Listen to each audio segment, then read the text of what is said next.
Like, I never really care about my DPS, but I'm really happy that you actually care for me.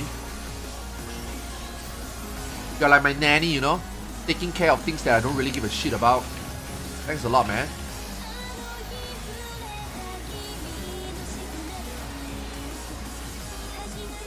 Oh my god, this burger is so good. This prawn paste burger is so good.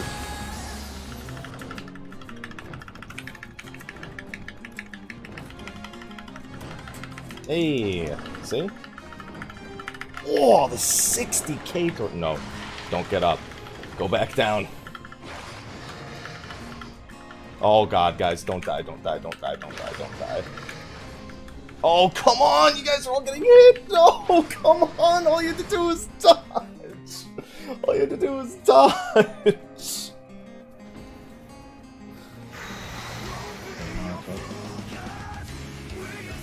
Follow the direction.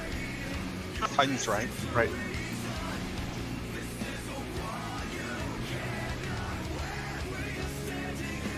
I'm dead. What the fuck, Okay. Xeno? Okay.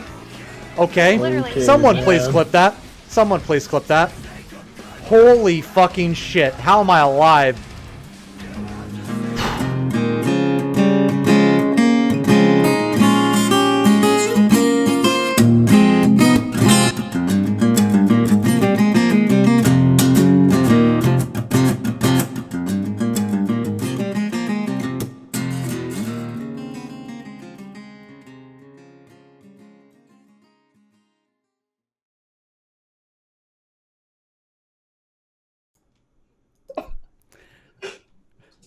Welcome everybody to MogTalk 148. Today is August 11th, 2008, and I am your host, Frosty TV. This is MogTalk, a show based around the Final Fantasy XIV community discussing everything from Savage Raiding to Chocobo Racing. And today I have three amazing guests on with me today. I said today twice. I messed up already! Alright, we restart the whole thing. Let's just restart the whole show right now.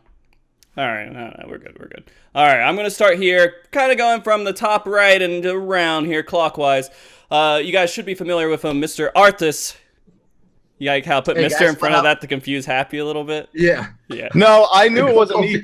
Said clockwise beforehand. Good try, but I heard today twice and I heard clockwise. Okay, good. Arthars, how you doing, buddy? Yo, what up, man? What's up, everyone? For a few people who might not know who you are, can you give like a brief summary so people can be like kind of familiar with you? Come on. Final Fantasy XIV streamer. Not from NA. Like This is the worst Tinder profile I've ever heard. 1 out of 10 resume. Yo, I'm sorry, man. Yo, what's up? Final Fantasy XIV streamer. Usually stream at Asian timing. Usually opposite of Xeno, but like right before or right after Happy. I'm not sure, but yeah. Okay. Yeah, something like that. Sold. And by the way, you can sub to Arthars for free with Twitch Prime. Oh my god, no! Why? I'll finish his intro for him. Perfect. All right, and next we have Happy, not Mr., just Happy. You know, I love how during your whole ultimate progression, it just turned into a thing. Now that's just part of your life, right? You're Mr. Happy. Not I am Mr. because our bard's name is Happy. It's Happy Gilmore. So when they say, hey, Happy, we go, what? And I'm like, I grew up with the name Mike my whole life. And I had 9 Mikes in my 7th grade class. I'm used to not calling myself by my name. Okay. So I am Mr. You're a Mr. How much do you think that confusion alone costs you in raid time? At least 2 hours. 2 hours. Okay. Happy, get that. All right, so for people who are listening who might want to get a little bit of an introduction for Mr. Happy, for some reason, would you like to do an introduction for yourself, too? A, nobody wants that. Okay. And B, they just want to hear me say, hey, guys, Mr. Happy here. Okay. That's it. Nobody wants any more than that, let's be honest. I'm fine with it. All right. Well, let's go to our final guest here.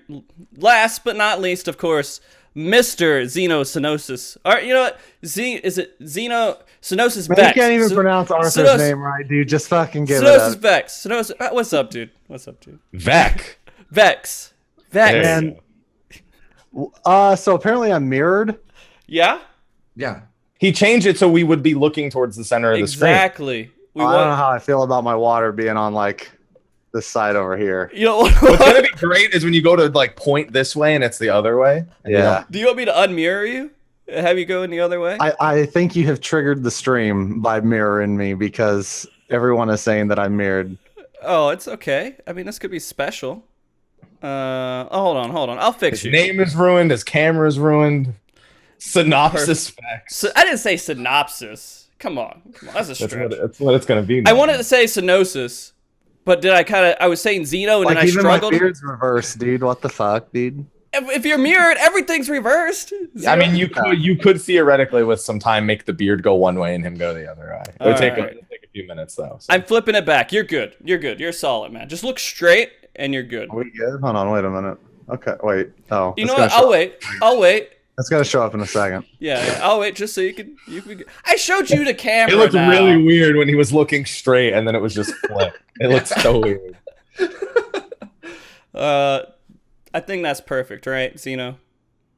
Should be good. Yeah, it's good. It's good. I almost feel like that whole bit right there was a brilliant introduction for you, Xeno. Oh. Hey man, I'm just reading Twitch chat, dude. That's what you do. Go ahead, tell everybody who you are real quick, Xeno. I'm a streamer. All right, hold on. Let's see my Tinder profile. Fuck, dude. I have a beard. It is Passion Auburn. Passion Auburn, not to be confused with red or orange. I stream a lot. I play a lot of Final Fantasy. I'm going to FanFest. If you're Going be to there, FanFest. hit me up, dude. Hit me up. Yeah. With Happy, myself, and Arthas. He's going too. No, Arthars is going to be at ArthasCon. I couldn't get a ticket. I camped right on the dot, right? Wait, are we beginning the show already? Okay, so I camped. The show's been going. Yeah, it's already started. Hey, we're good. We're in the intros. It's fine. It's fine. Cool.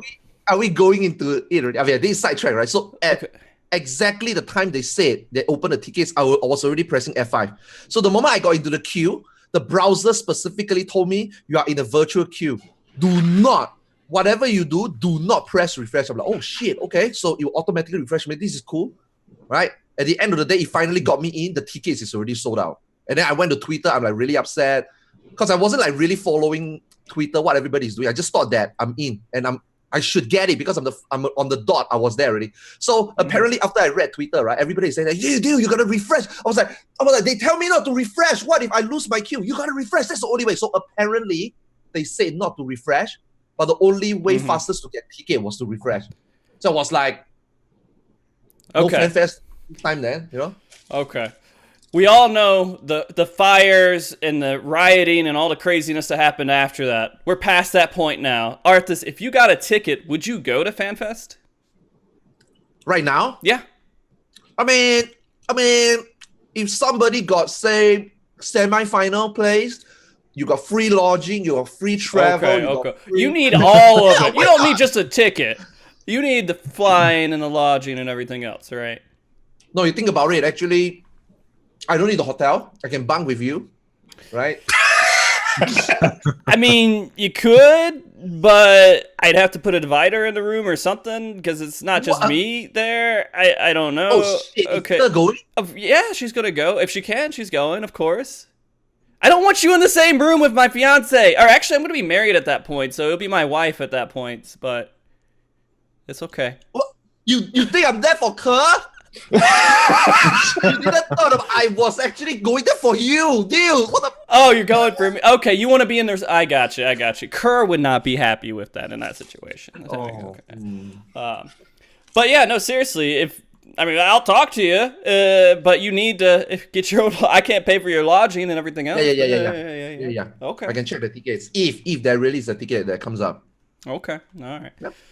So, guys, now that we've had all that wonderful craziness out of the way. The rest of the show is going to be completely perfect. And I want you all to know what we're going to talk about. It's going to be the conversation most people who play this game want to talk about, which is PvE content in Final Fantasy XIV and the current state of it.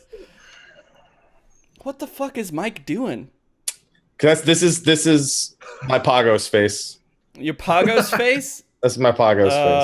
Okay, so PvE summed up for you currently right now and what you're doing. I got you. Fair enough.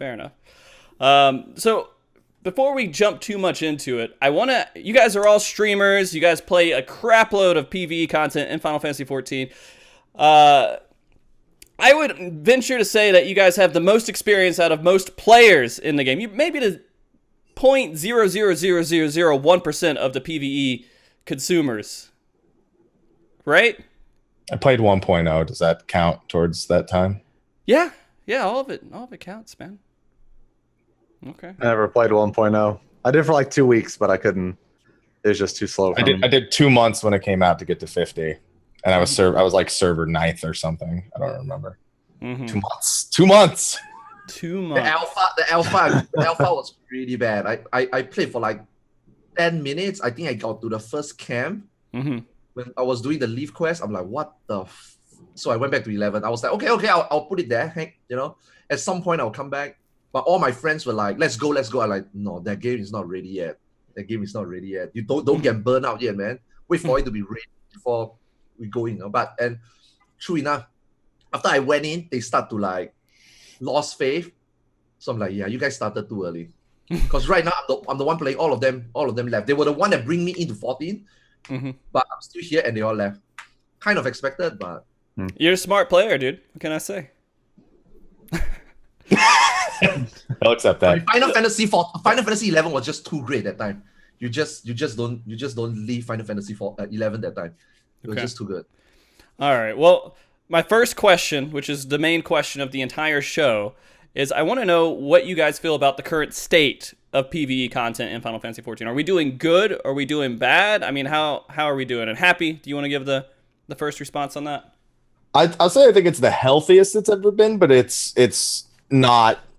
I think for the people we have as guests for this show in particular, we'll probably be like the pessimists per se, I guess. I know like Xeno makes the best of the way content is right now. He's always got raid streams going. He's always able to get into that stuff. He's got multiple raid groups, and I feel like unless you're doing that with people who play like as many hours as we do, you really don't get a lot of mileage out of PvE right now. And then, Arthars, same deal, crazy hardcore hours. I do crazy hardcore hours, and it's like, that's how we enjoy it. But I think for the average player, it's like the healthiest it's ever been. It's just for us, we're not healthy players. we overindulge. That's how I feel at the current moment. Okay. So for you're not healthy in the level you're playing, but let's talk about healthy players though. Are healthy players in a pretty good spot? I think they are. Yeah. Personally, the average player, like having Savage just unlocked. I know a bunch of people who now are kind of jumping into that. I mean, I know people who somehow enjoy Eureka. Rathalos is kind of refreshed. Xeno heard that and he's like, oh. Xeno's face suddenly pop out. I just can't believe it's worse than the whatever, man. Whatever. I'm playing Monster Hunter anyway. I don't give a shit about Pagos anyway. I'm upset about it. Just the ultimate. Just do Ultimate over and over and over and over. Ultimate's pretty fun, man. Even after like the billionth time you've done it, it's still like it's a fun fight, dude. Okay. Yes. I never get bored. Never get bored of Ultimate. I can go with any group, never get bored of Ultimate. Not just, when I say Ultimate, I mean both, right? Unending Coil and Ultimate, never. UCOB, I'm pretty bored until Octet. I'm pretty bored in UCOB until Octet, personally. Yeah. And those last like 6 minutes is great. Okay. I mean, like up to today, when I get a Golden Bahamut, I'm always like, yeah, that I feel. As soon as I get to ad phase, as soon as it's the twin nail phase, I'm like, yeah, you can't. Even though I do it like, I on average, I would say I do about 20-30 times a week still now. Every single time get to Golden Bahamut is like. Every single 30 times. Why are you doing it? Go play Warframe. I can't. Come on, man. EM knows. But I can't disclose, obviously. But yeah. Yeah. Oh, okay. Okay. So going back a little bit, I want to talk a little bit about Pagos. You guys all kind of had meh reactions to it. I think the world first level 35 was how many days? 3 days? Two. It was 40. It was 44 hours. They slept for 4 hours over 2 days. 44 hours. And so we're looking at that. We can equate that, right? We could say 44 hours or 40 hours total is the content you're looking at for, if you're going really hardcore, I guess, and trying to burn through it, is how long it's going to take you to get through Pagos, right? No, I think it'll go faster for people later. Okay. Now the people who have already figured everything out, now let's just go with this camp, this camp, this camp, this camp. Mm-hmm. And then plus there's going to be a bunch more NM spawning for when you actually can get around the map. So I think it'll go faster for yeah, that's what I'm waiting for. Waiting for everyone else to figure shit out, and then I'll go in there like maybe once or twice a week, maybe. Mm-hmm. Yo, you just have to do a challenge log, man. If you do your challenge log by 4.4, you will get 35. You will. No way. You won't get you won't get just your challenge. No way. No way. Only the challenge log. I calculated it out today. There's no way. How many weeks? Okay, that should be about like 4 weeks from now. Oh shit! Really? Oh shit! It's mid-September.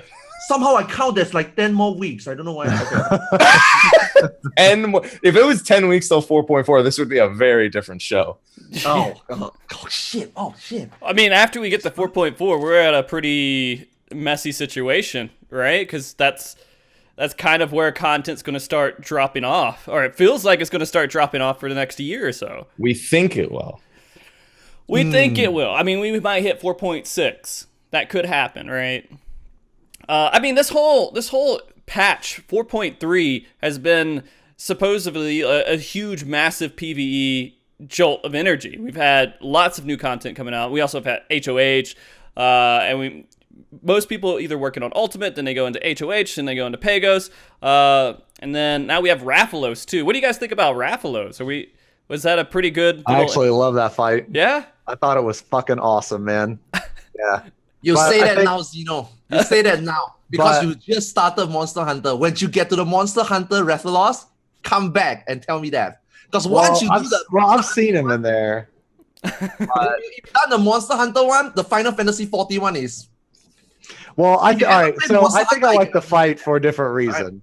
Okay, I like the fight. Well, one, because like Warrior is really busted in there. Warrior is really good in there. It's so good. But another reason, but this is the main reason why I like the fight, is because it is so funny seeing people get hit and they get ridiculously fucking tilted. Like, it is insane because the hit detection on his animations is unreal. Like, you'll be on the other side and get hit, and it is so triggering when that happens, and it's so funny to see people get so mad. And I've got that mad too. So I'm like, dude, I've been there, brother. You know, I've been there, man. I know what you're going through, but it's funny as fuck. And, you know, and now you're dead.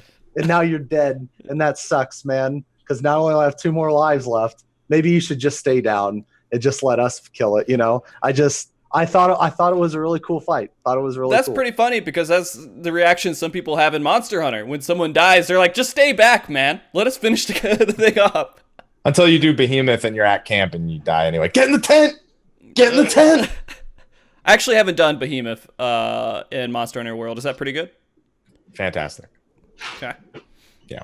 I'm HR like 102. Arthars, you're muted as fuck, by the way. You're completely muted. No, he's just not talking. No, he was talking. I saw him.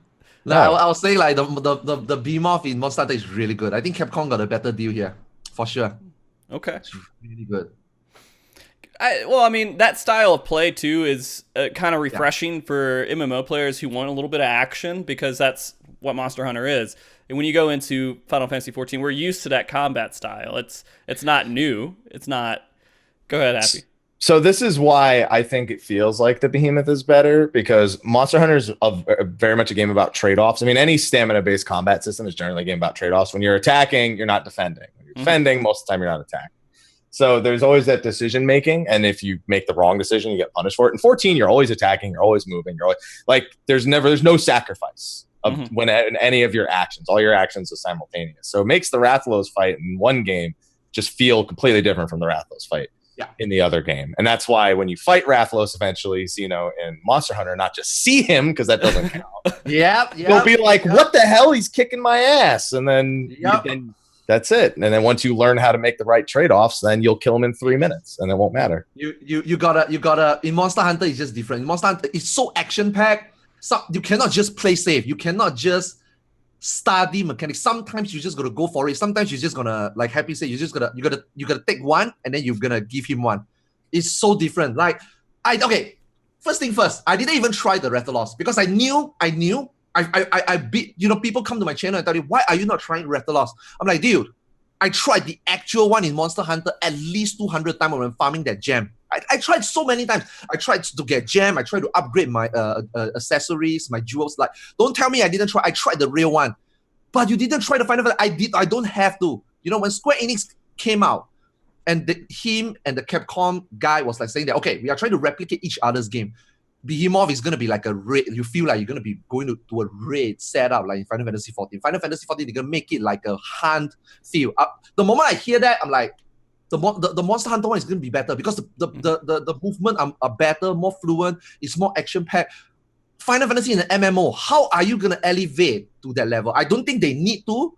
That's why I felt like when they talk about they're going to make it like a hunt type of fight, you're going to be chasing the mob, you're going to be three cards.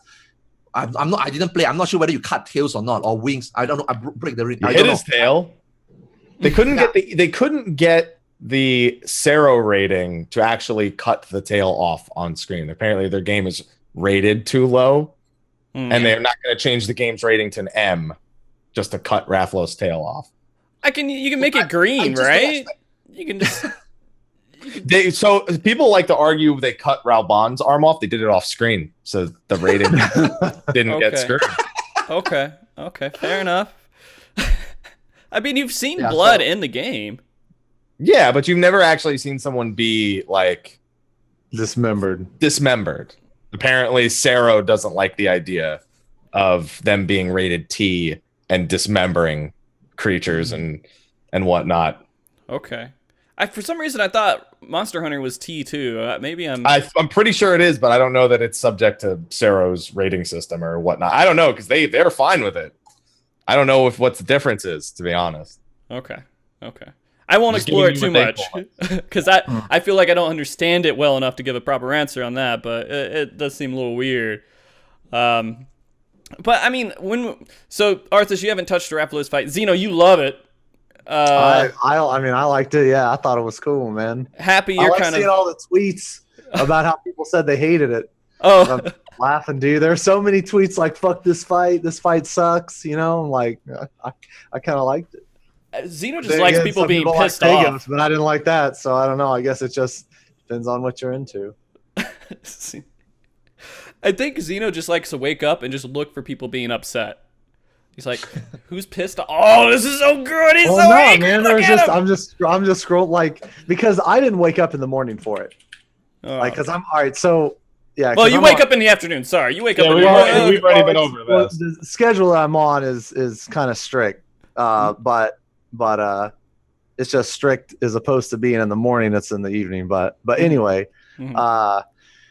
I woke up and I haven't done the fight. I haven't logged on to the game. I wake up and I'm just, chilling for a little bit and I'm scrolling through the Twitter feed and I'm just like, damn, there was a lot of people that hated this fight. Holy shit. Like, is it really that bad? So I went in and I thought it was cool, man. I thought it was fun. All right. So someone who hasn't played Monster Hunter really enjoys it. Happy you've played Monster Hunter and you're like, I think it's as good as it was going to be. I think no matter what, I kind of knew because you can't take conventions from Monster Hunter and make, like what Arthur's saying, you can't elevate them to a different level in an MMO because you're restricted by the engine. Yes. Yeah. So I knew no matter what, I was going to be happy with the Monster Hunter, but Rathalos was as good as I thought it was going to be. They could have maybe borrowed a couple more ideas and maybe still kind of brought it a little bit further home to feeling like a Monster Hunter fight. But I was happy for what it was. I mean, it's basically dodge right the fight. I can't think of a better way. Just literally just keep dodging right and you'll never die to anything. And that's it. But people lose their minds over this thing. Have you guys done it with less than 4 people? You're not. I mean, you can do it with less. You can't do it Yeah. with 1 or 2. It's not. It cannot be soloed. Just to be clear. Okay. You don't think it could be soloed at all? No, it can't. Mechanically, it is impossible. Oh, As okay, soon as that one person, because there's a part. Yeah, there's a part where you have to like jump on his back and you have to kill the sad, and you can't do both of them. What will happen eventually is when we get eventually to unsync it, someone will be able to kill the Garula fast enough to not need to mount, and then it'll be soloed probably. That's really the only inhibiting factors. You can't kill the Garula fast enough before he jumps out. So as soon as someone can burst him down like a red mage or a warrior with like in a release or something and like level 80 cap or something, then it'll be solo. Okay. But until no. What if they just don't let it get synced? They won't do that. This is an ultimate. Okay. All right. Well, that's. I mean, we can only really expect so much from it. Do you guys want like them to bring aspects of this fight to Final Fantasy actual fights, or leave I think it where it'd be it is? cool. More 4-man, somewhat difficult content. I think it would be cool. They just need more 4-man shit. That's not a dungeon. Do you think this difficulty is pretty good for 4-man? Yeah, I think it is. Yeah, I think it is. I think it can be jacked up a little bit. I think the idea of having the limited number of resurrections, not limited number of deaths. I think if they had this auto re-raise thing for other 4-man like extreme content, and then you're just limited to how many times you can do it, because they're just afraid of composition being limited. And to be fair, 3-4 tanks is the most popular way to do Rathalos, so I kind of understand why they feel that way. But I think that they can take that idea and actually just completely abandon what their fears were for 4-man extreme content. Because that's their biggest fear is, well, if the healer dies, you lose. All right. Well, if you have this auto re-raise thing, maybe not. So Right. So, I mean, when we track back to difficult 4-man content, we're talking about HOH too, right? That's supposed to be difficult 4-man content. Do you feel like that did its job? I really like that too. Yeah. Yeah. I thought it was so I liked Palace of the Dead once you got to like floor like 150, maybe 160. I thought it started to get fun then. But since this is so much shorter, it gets funner like faster because you don't have to go through 100 levels of bullshit. So when you get to like, I don't know, floor 70, 80-ish, somewhere in there, it starts to you have to like pay attention, and it's kind of cool. I like 4-man like hard content. I think it's kind of cool. I mean, it doesn't even have to be crazy hard either. It can just be like, you know, as hard as Heaven on High. But I thought it was. I mean, I enjoyed it. I thought it was pretty cool. Well, I mean, it's difficult for solo, right? I mean, if you try to solo it, it's definitely something that's a challenge. And there's people who are out there doing. I think was it Paladin or is it Red Mage? Red Mage, right? Red Mage is the only job I'm pretty sure that's soloed. Okay. There's been quite a few Red Mages that have managed to do it at this point. Which is much quicker, of course, than the previous version of it, which took 2 years or something. Yeah, I thought the previous one was more, I wouldn't say more difficult, but I felt the previous one, Palace of the Dead, was more taxing. You need more. Because Heavens there's more on High- floors. Yeah. Heavens on High, I mean, I personally haven't cleared 100. I only did to 80, 90 just for weapon. Didn't really finish it. But at least up to then, I didn't felt as demanding as Palace of the Dead. Like Palace of the Dead was crazy. I feel it's more crazy. When you get to 190, that boss felt like it's actually difficult. This time it's like, well, just like press a button or two. The bosses felt like not as scary as the Deep Dungeon one. The Deep Dungeon one gave me more problem, definitely. This one is like, Well, this one's a lot easier too because of the Palmanders. Like the Palmanders are fucking busted, and also in this one, excuse me, when you trigger a luring trap, it's only the person that triggered it that has threat, so the other people can like run away and like reset the mobs. But in Palace of the Dead, I don't think you could do that. I remember in Palace of the Dead, whenever someone triggered a trap like that, it was like a wipe most of the time, unless you use like a witching. yeah. But in this one, you have like the Magicite on top of the petrification Palmanders, and it's just busted. Like it's so easy. You get so many free floors. Like you hit like floor 90, like floor 92 or 93, and you have like 3 Magicite, like 2 petrifications. That's 5 Free flow, yes. floors instantly. You know, like come on. That's pretty much your goal for the last 10 floors is to have as many instant win buttons and to not touch treasure chests. That's the only thing. I liked the petrification more than rage at first. Then I would go to open the chests after killing all the mobs and I get mimics. I'd be like, man, if we had the rage commander right now, it wouldn't matter. You just open the chests, pop the mimic in one hit, and it'd be over. That's the one thing I missed about the rage commander, where it turned you into the manticore. As chat's bringing up, also you can actually do the blurring trap thing you just mentioned in Palace of the Dead. Also, where you just let the person die. I hadn't done it in a while. Mm-hmm. I mean, that content lasted for you guys for a while, right? Yeah, It's and I not tried bad. soloing it on a bunch of different jobs. Like I got Paladin the 78. I haven't tried Red Mage yet. I got. I remember I did Monk. I died on 61 because I didn't expect to get 2-shot by one of the mobs. I was like, all right, I got defense up, and then he was like twice in a row with a tank buster, and I was like, oh, Well, there goes your time. Done. all right. I'll try that again sometime later when I never pull that mob again. Do you guys feel like you're gonna go back to it at some point, or are you burned out on it, done with it? I just want to get I just want to get them out. To be honest, I did it 4 times, and I mean, I'll go in there again if like some friends want to go, but I have no need to go back in there. So you aren't like waking up in the afternoon with the urge of like, hey, I gotta do HOH. It's more like I want to do like Ultimate, or I want to do like Rathalos or Monster Hunter World right now for Xeno, right?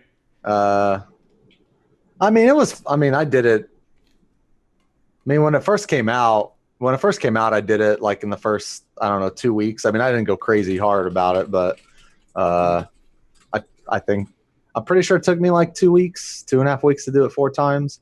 But I like tried to set it up with friends though. I just didn't go in there with anybody. So I had to like, me and a couple other people like worked around like schedules and stuff. So we probably could have done it faster, but we didn't really care to do it faster, I guess. You weren't going for World first. No.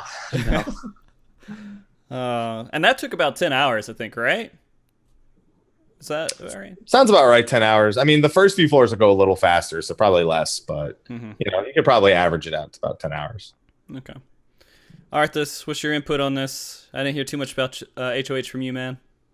I don't really do that. Really? Like, the moment I went in the first few, the moment I saw people do it, I'm like, okay, this. I mean, I like what Xeno says. Hopefully, the fun comes in faster. But those pro menders were just like, just make me felt like, wow. So this is easier. Even if I don't want to be that guy, right? Oh man, I didn't do it, but I think this is easy. I can do it. I don't want to be that guy, right? But let's face it, the way I look at it, if I done Palace of the Day 200 a few times, I just don't see how this would be any different. In fact, this felt a lot easier. I want to do it though. I still want to do it though. It's a content. I like PvE. I like the concept. I will try to do it though. But so I got to 90. I was waiting for my friends, and then they themselves is like, yeah, we do it sometimes when we have time. True. We got all those pro menders ready. Basically, it's almost a free. I don't know why they don't want to just finish it. I got a safe slot there. I'm like, okay, but yeah, I mean, I don't see how I don't want to jinx it. I just don't see how it's different in a way that I'm very excited to. Palace of the Day was different. I was really excited to do Palace of the Day. Every time somebody asked me, you want to go from 150, you want to go from 50 to 200, I'm like, okay, I got 7 hours. I think we can do this. This time it's like, if people wants to do it, we'll do it. But I really want to, I not say really want. The mount looks really nice. So yeah, I want to eventually go back and finish it. But I just don't see how it's. I just think Palace of the Dead is better. I like endurance. I like endurance fight because I feel like just like unending coin, I felt like it's part of the requirement to be considered. Oh, I did a good job, you know. If it ends too quickly, it kind of felt like sometimes there's nothing to think back. Like, wow, this could have been a better. If it just end like that, I personally just don't like fast content. I understand. You're the type of person who wants 5 alts, all with all their anima weapons and all their other stuff going on, and you want to do it as quickly as you can. You have two accounts sitting here, and you're playing both of them at the same time. That's the type of endurance you're talking about, right? Let me put this bluntly. He played 11. Okay. Yeah. Okay, makes sense. Yep. That's a game that's literally all about how much time do I have to just sit here and get this thing done. Well, I technically, guess- you're currently playing 11, right, Happy? Yeah, but it's so easy to go in and get something done in like 30 minutes to an hour now. It's, So just, Okay. it's just different now. Yeah. All right. it feels like 14 in terms of investment per action. You just have to do that action 1,000 more times than in 14. Which would not go well with the popular. I feel like it's really difficult to make the Final Fantasy 14 player base overall happy. You can make like So some many of them- 11 players play, myself included, but like I don't look to old, like I'm not looking at Pagos like, yeah, it's like 11. I'm like, it's like 11. Mm. I mean, Like, if we were to go back to Pagos, I would say, I mean, I wasn't super excited. Not like when the first installment. This time I didn't even read patch note. I didn't even see the dead files. I didn't even see the data mining. I don't know what to expect for the rally because I don't plan on making one this time. You know me, right? mhm. Whenever there's a relic, I'm very excited because I come from 2.0. 2.0 relics was good. Every single relic was relevant. Every single step was actually useful, even in proc. Like, if I were to spend some time talking about it a little bit, like for example, 2.2, right? Second Coil of Bahamut. When the Atma and the Animus version came in, right? If you have the time to get a relic done within 3 weeks, you save 1,000 tomes, and it's as good, if not better, than some of the upgraded tome weapons. And during that time, you need the tome weapons. General people need the tome weapons. I'm not talking about world first or second or third. A normal raider, you need the tome weapons. At some point, you need the tome weapons, either to kill Avatar or get to nail, right? But if you can get a relic in the first 3 weeks, it's a huge boost for your static because you save 1,000 tomes, you can buy 2 pieces of gear or you can buy 1 body piece, and you got a item level 100 weapon. It helps a lot. It's relevant. So since then, right, for me, getting relics, because they like to drop relic and raid together in 2.0. It's kind of like you just have so much to do, right? You just go non-stop. If you're not raiding, you're doing relic. Now, people say that you don't need it, but I want it because it helps my group. And it's relevant. So coming from 2.0, I felt like making a relic makes a difference. And then we go into 3.0. And we all know 3.1, they delay. 3.2 was all right. 3.4 was all right. But this time, 4.0, they introduced Ultimate. And it's like they have been delayed the relic later and later. But and I guess this is like you say, trying to make people happy, I guess, because a lot of complaint came from 2.0. Like, why is the relic so strong? You know, relics came from tome weapons. You literally upgrade your weapon, it becomes like item level 90. And you immediately, it's like the best weapon till you beat Twintania, right? And even Twintania back then, it was dropping I-90. I-90, yeah. Mm-hmm. So it was the best. So they listen to feedback, they tune a little bit. They draw back 10 item level. They don't give you the immediate version, you slowly get it. People still complain. So they make it later and later. Eventually they give you bans in slot, but it came very late. Like Nexus came very late. Zodiac, Zeta weapons, I think, came very late. So it's like they listen to the community, try to make people happy. 3.X series, they continued that. But it kind of backfired a little bit because of how much work you need to put in. But it's the best weapon. Now 4.0, we got Ultimate, and the weapon comes late, and the weapon is not the best. So Relic now is in a very weird situation. For me, Pagos, when I look into it, I'm like, I already got my Ultima weapon. What weapon? It's actually easier to get an Ultima weapon once you clear. It's actually easier to get a 375 weapon than getting a diamond weapon, right? Before they unlocked it, of course. You have to get either 8 pages, or you need to win the lot, or you need a lot of loot to drop. Why would I want to make a Relic this time? But like Happy says, I'm an 11 player. I like to see it. This time, like just now when Happy was like, it's just exactly like 11, I felt exactly the same. I'm like, you know, during Animals, I felt really good about this. This time it's like, I don't want to, I like PvE. I like how it is. And I heard a lot, some of the improvements, maybe we'll touch on later. I'm like, I want to do it, but I don't want to do it. I'm very split in between.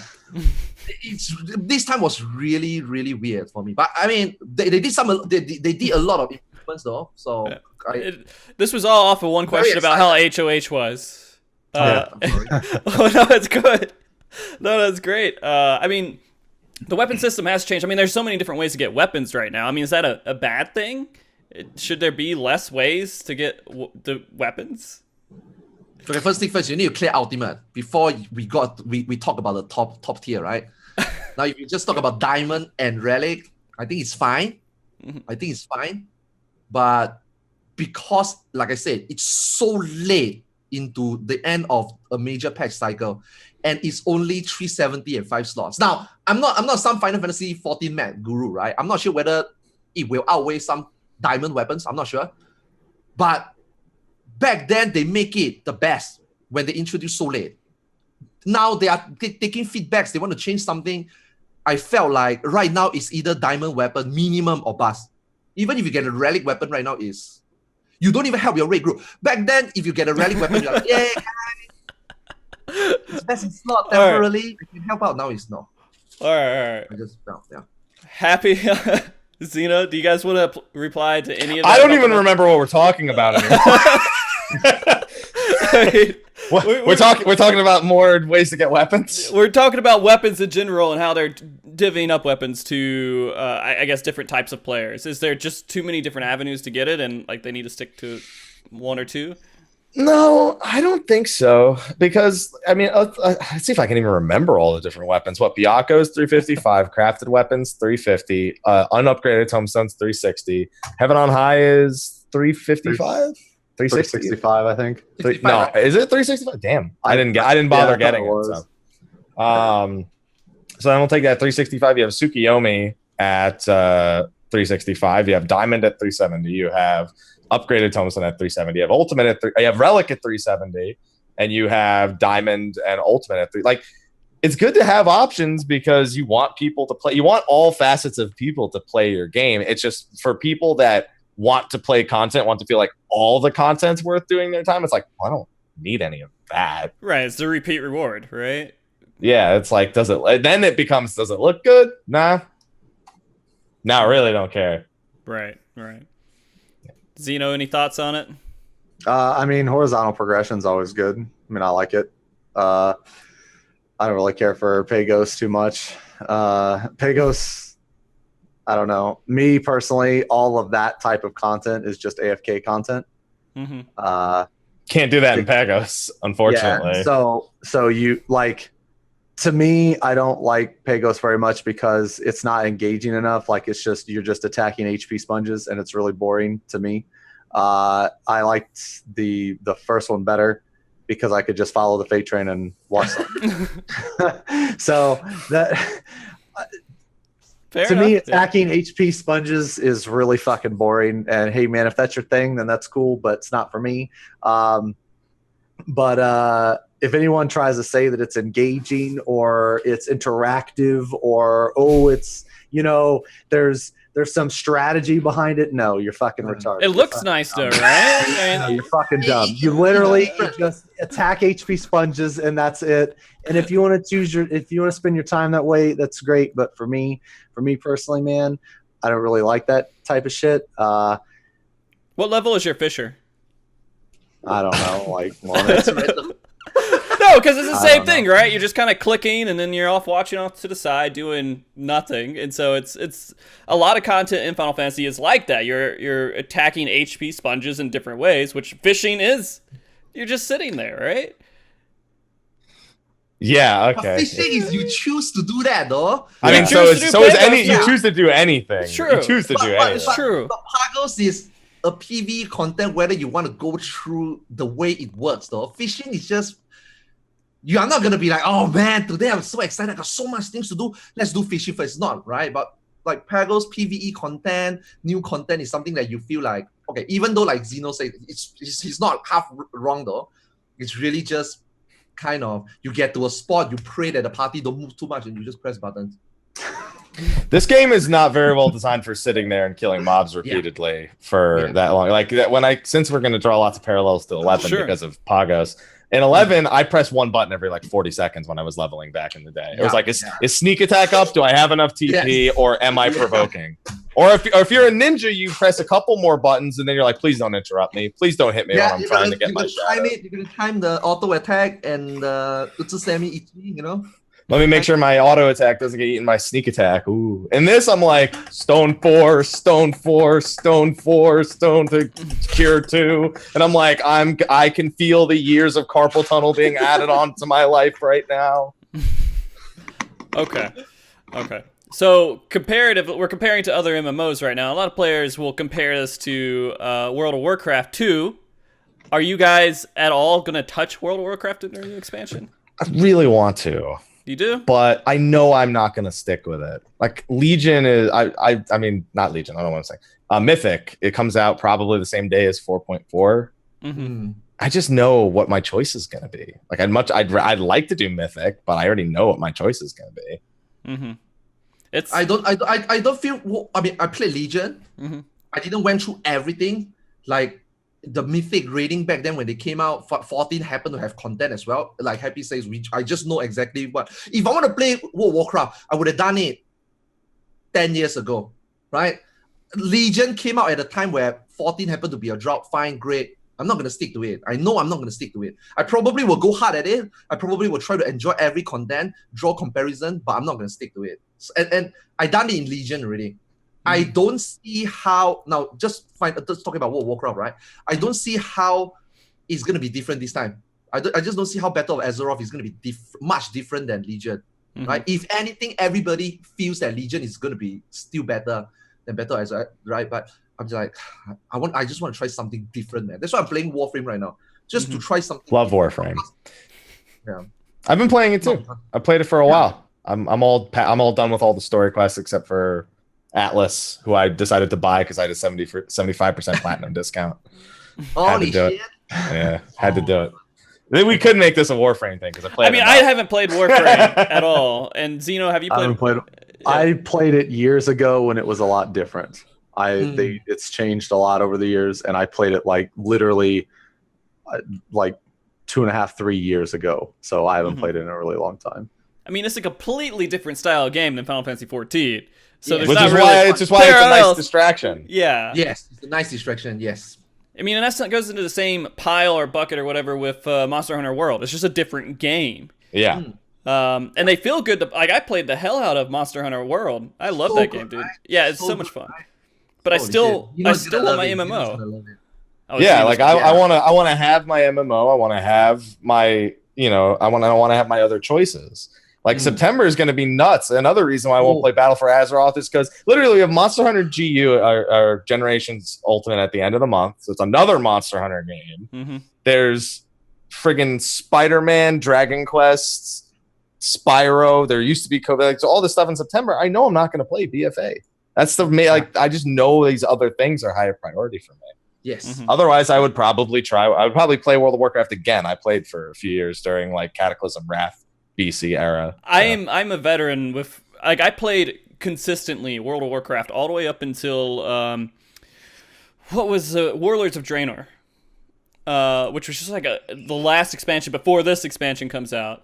And that's when it just fell off really hard for me. And I only played it because I was playing with friends. It's the same thing with Final Fantasy 14. I played it because I was playing with friends, and it's a community that I can work with. And all my friends just stopped playing WoW, and I was like, I'm going to try a different MMO, and I got stuck with Final Fantasy 14 since then. Every time I try to go back and play WoW, I don't know if I've become a snob for how the game looks, but it just doesn't. I can't get to that cartoon style anymore. I can't do the cartoon style of WoW. I never could get in. I can't. It never bothered me. I was always like, as long as it's consistent, as long as that's like they stick to it, then that never bothered me. I was waiting so long. Yeah, I don't know why, but like, so I'm old as fuck, right? I'm 33, so I'm used to like Nintendo and Super Nintendo and that kind of shit, Happy's the youngest one on the show. I am the youngest one on the show. So graphics have never been an issue for me, right? Like pixels, they don't matter too much to me, right? But for some reason, WoW just looks so bad to me. I just cannot get into it. Like I can't.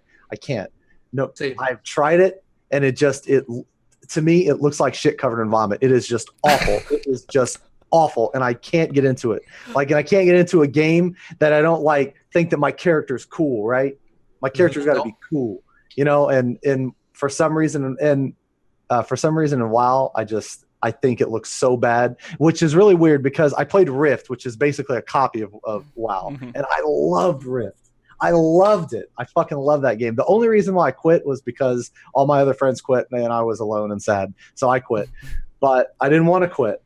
And there's so many awesome things I hear about WoW, and I think about them. I'm like, man, please, Final Fantasy, add this. Please take from WoW, put it Plus or something, you know, but they don't, and I want to experience that, but I can't because the game looks like shit. And so I won't be playing it. Nice. You know, for the longest years, right? I grew up playing Blizzard games, waiting for Blizzard games. You know, when we back then we were playing Warcraft 2, right? We were waiting for 3. We would be literally waiting for years.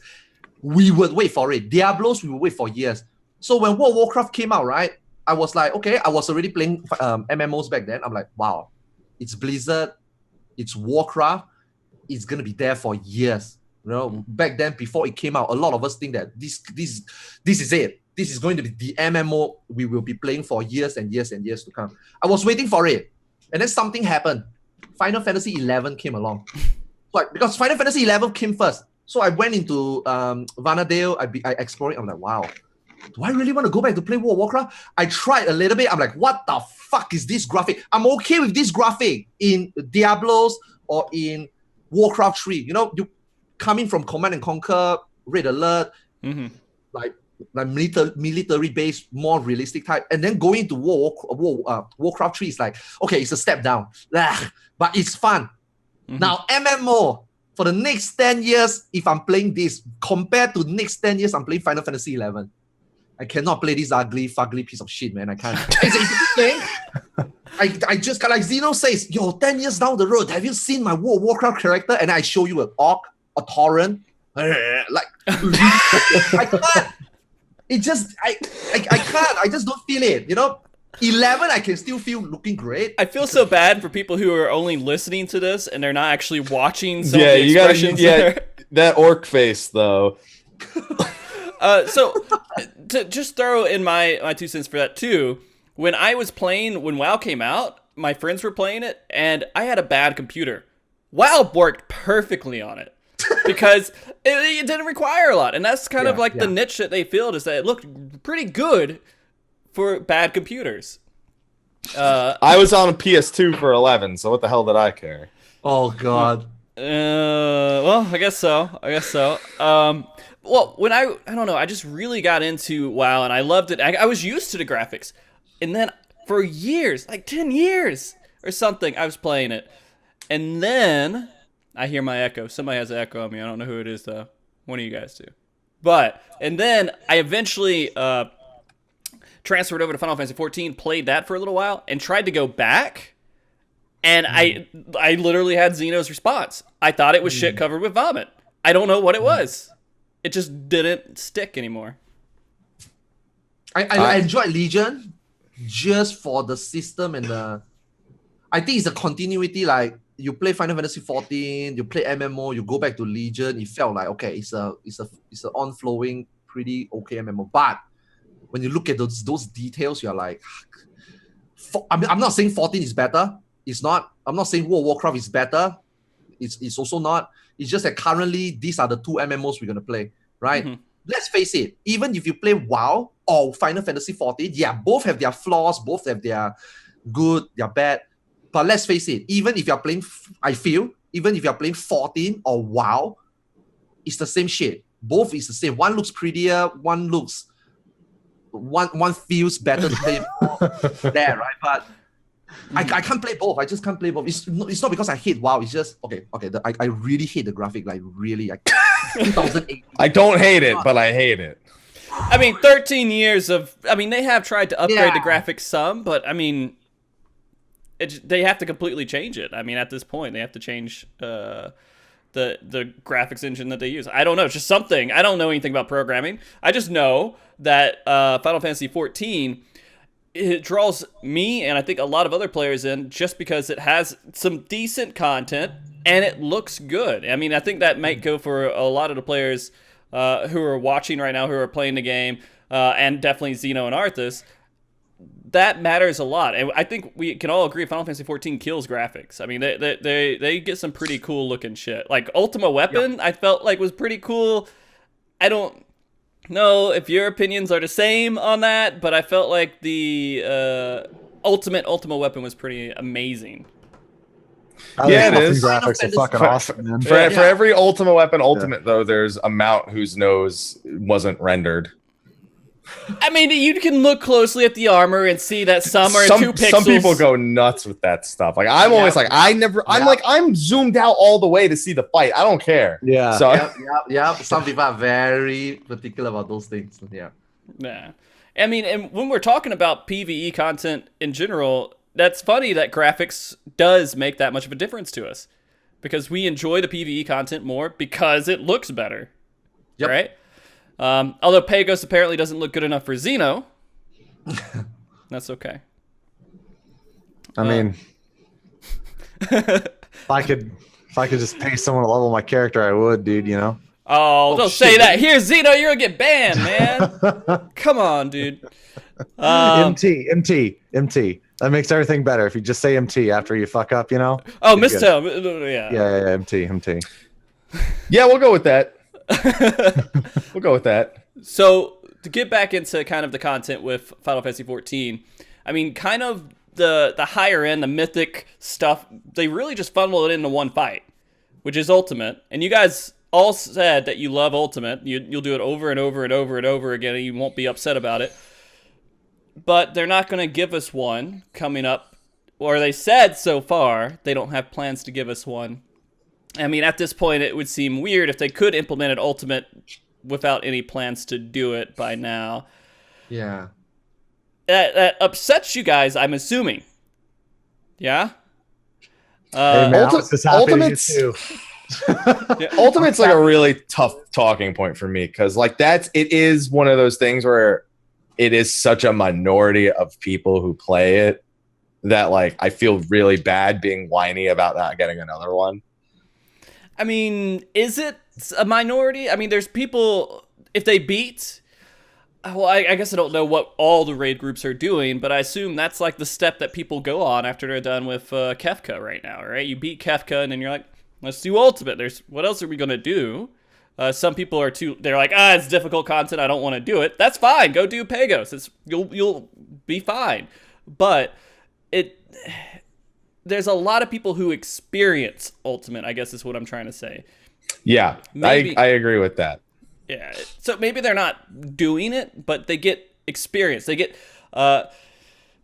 the game gets more popularity. There's a lot of things that come out of it besides people just doing it. And so it seems weird that they would cut that off. And again, the reasoning was people were complaining that they didn't have enough time to clear it. Like UCOB was a lot harder than Ultima. UCOB was way harder than Ultima. I guess that's a good UCOB point. took a lot long. See, so in UCOB, it was their first like super hard Ultimate fight. And UCOB is a lot of fun. It's a great fight, but in my opinion, it was way too fucking long. Because as you're doing it, like those trios, there are way too many fucking trios. And like once you do it so much, it's really fucking Resonant Sleeper, man. And in Ultima, there's not, well, okay, this is obviously subjective, but to me, I didn't get that feeling from Ultima, because Ultima was a lot more fast-paced. So I think when they made Ultima, they actually like perfected their craft, because they made it just long enough, just hard enough. The only thing I think that they need to do is give the primals more HP, because the primals have like no HP whatsoever. Like their HP is so low. You can have so many mistakes, so many deaths. It's unreal, especially for an Ultimate fight. And also, I don't think you should be able to cheese predation with shields. I think you should have to do it. But besides those two things, I think they pretty much got everything the way it should have been. I think the final part of Ultima could have been just a little better, because when you got to, so for me, when I got to Golden Bahamut, and even when I still get to Golden Bahamut, my heart is pumping. I'm like, oh fuck, I cannot fuck this up. We're like 18 minutes in this fight. I cannot fuck this up. Do not mess up this Exaflare, do not fuck this up. It's a very intense moment. Now, I didn't get that feeling in Ultima. Now, I don't know if I don't know. Oh, after you finish the orb, it's like, woo, guys, let's go. Yeah. Yeah, the orbs. The orbs is the last point where I'm just like, come on. I mean, they don't call it the victory lap for nothing, Yeah. But as a fight, I liked Ultima better. I thought that Ultima was a better fight because it was faster paced, and it kept my attention.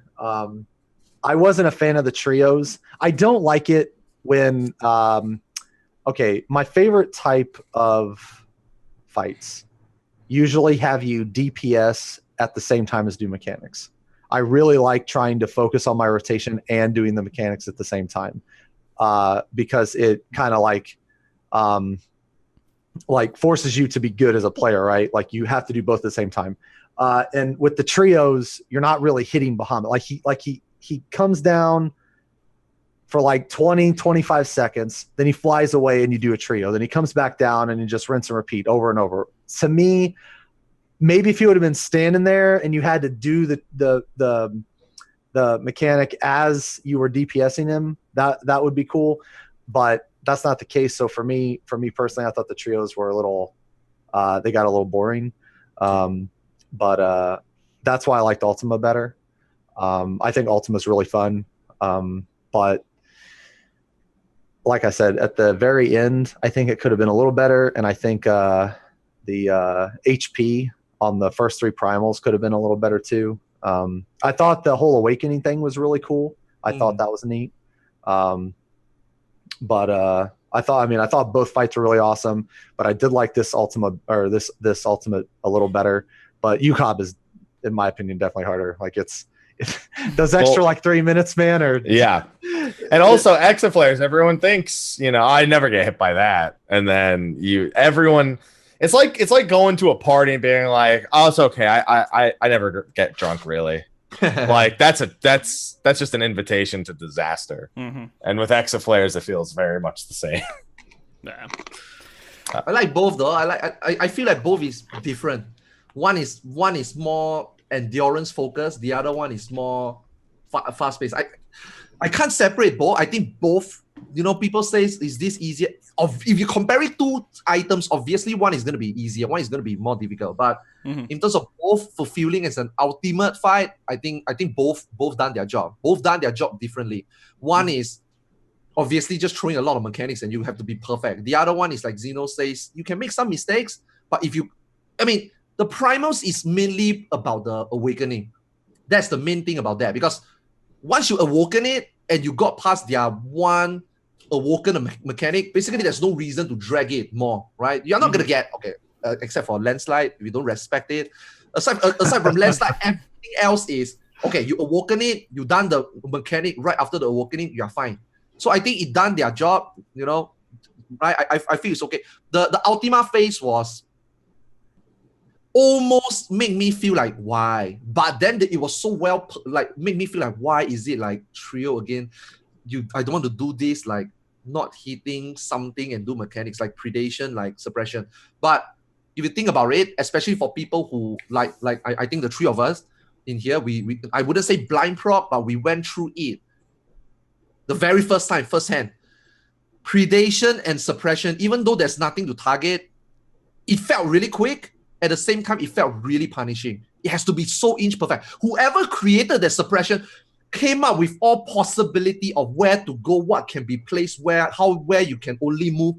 That guy who created suppression, that was perfect. That was the most perfect, 20 seconds?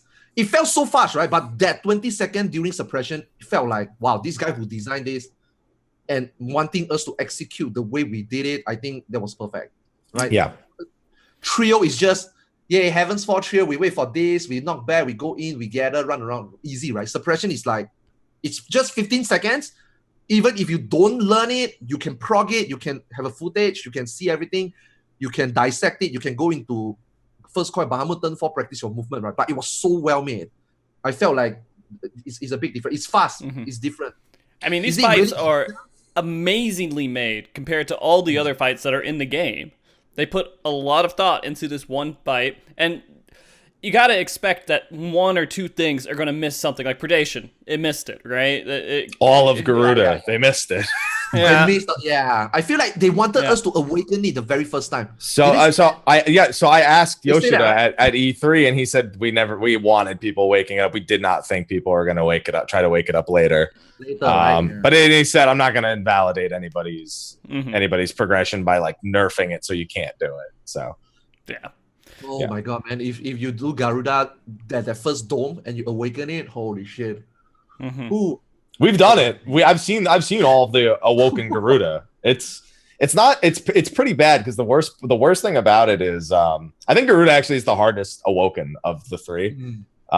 Because it just changes so drastically compared to all the other ones. Like imagine when you have to do the sisters with each of the tanks, not only do you have to have Garuda position so you can leave the AoE for the Wicked Wheel, still have the tanks get hit first, move back into the Wicked Wheel for the donut AoE, and then move again for the feathers.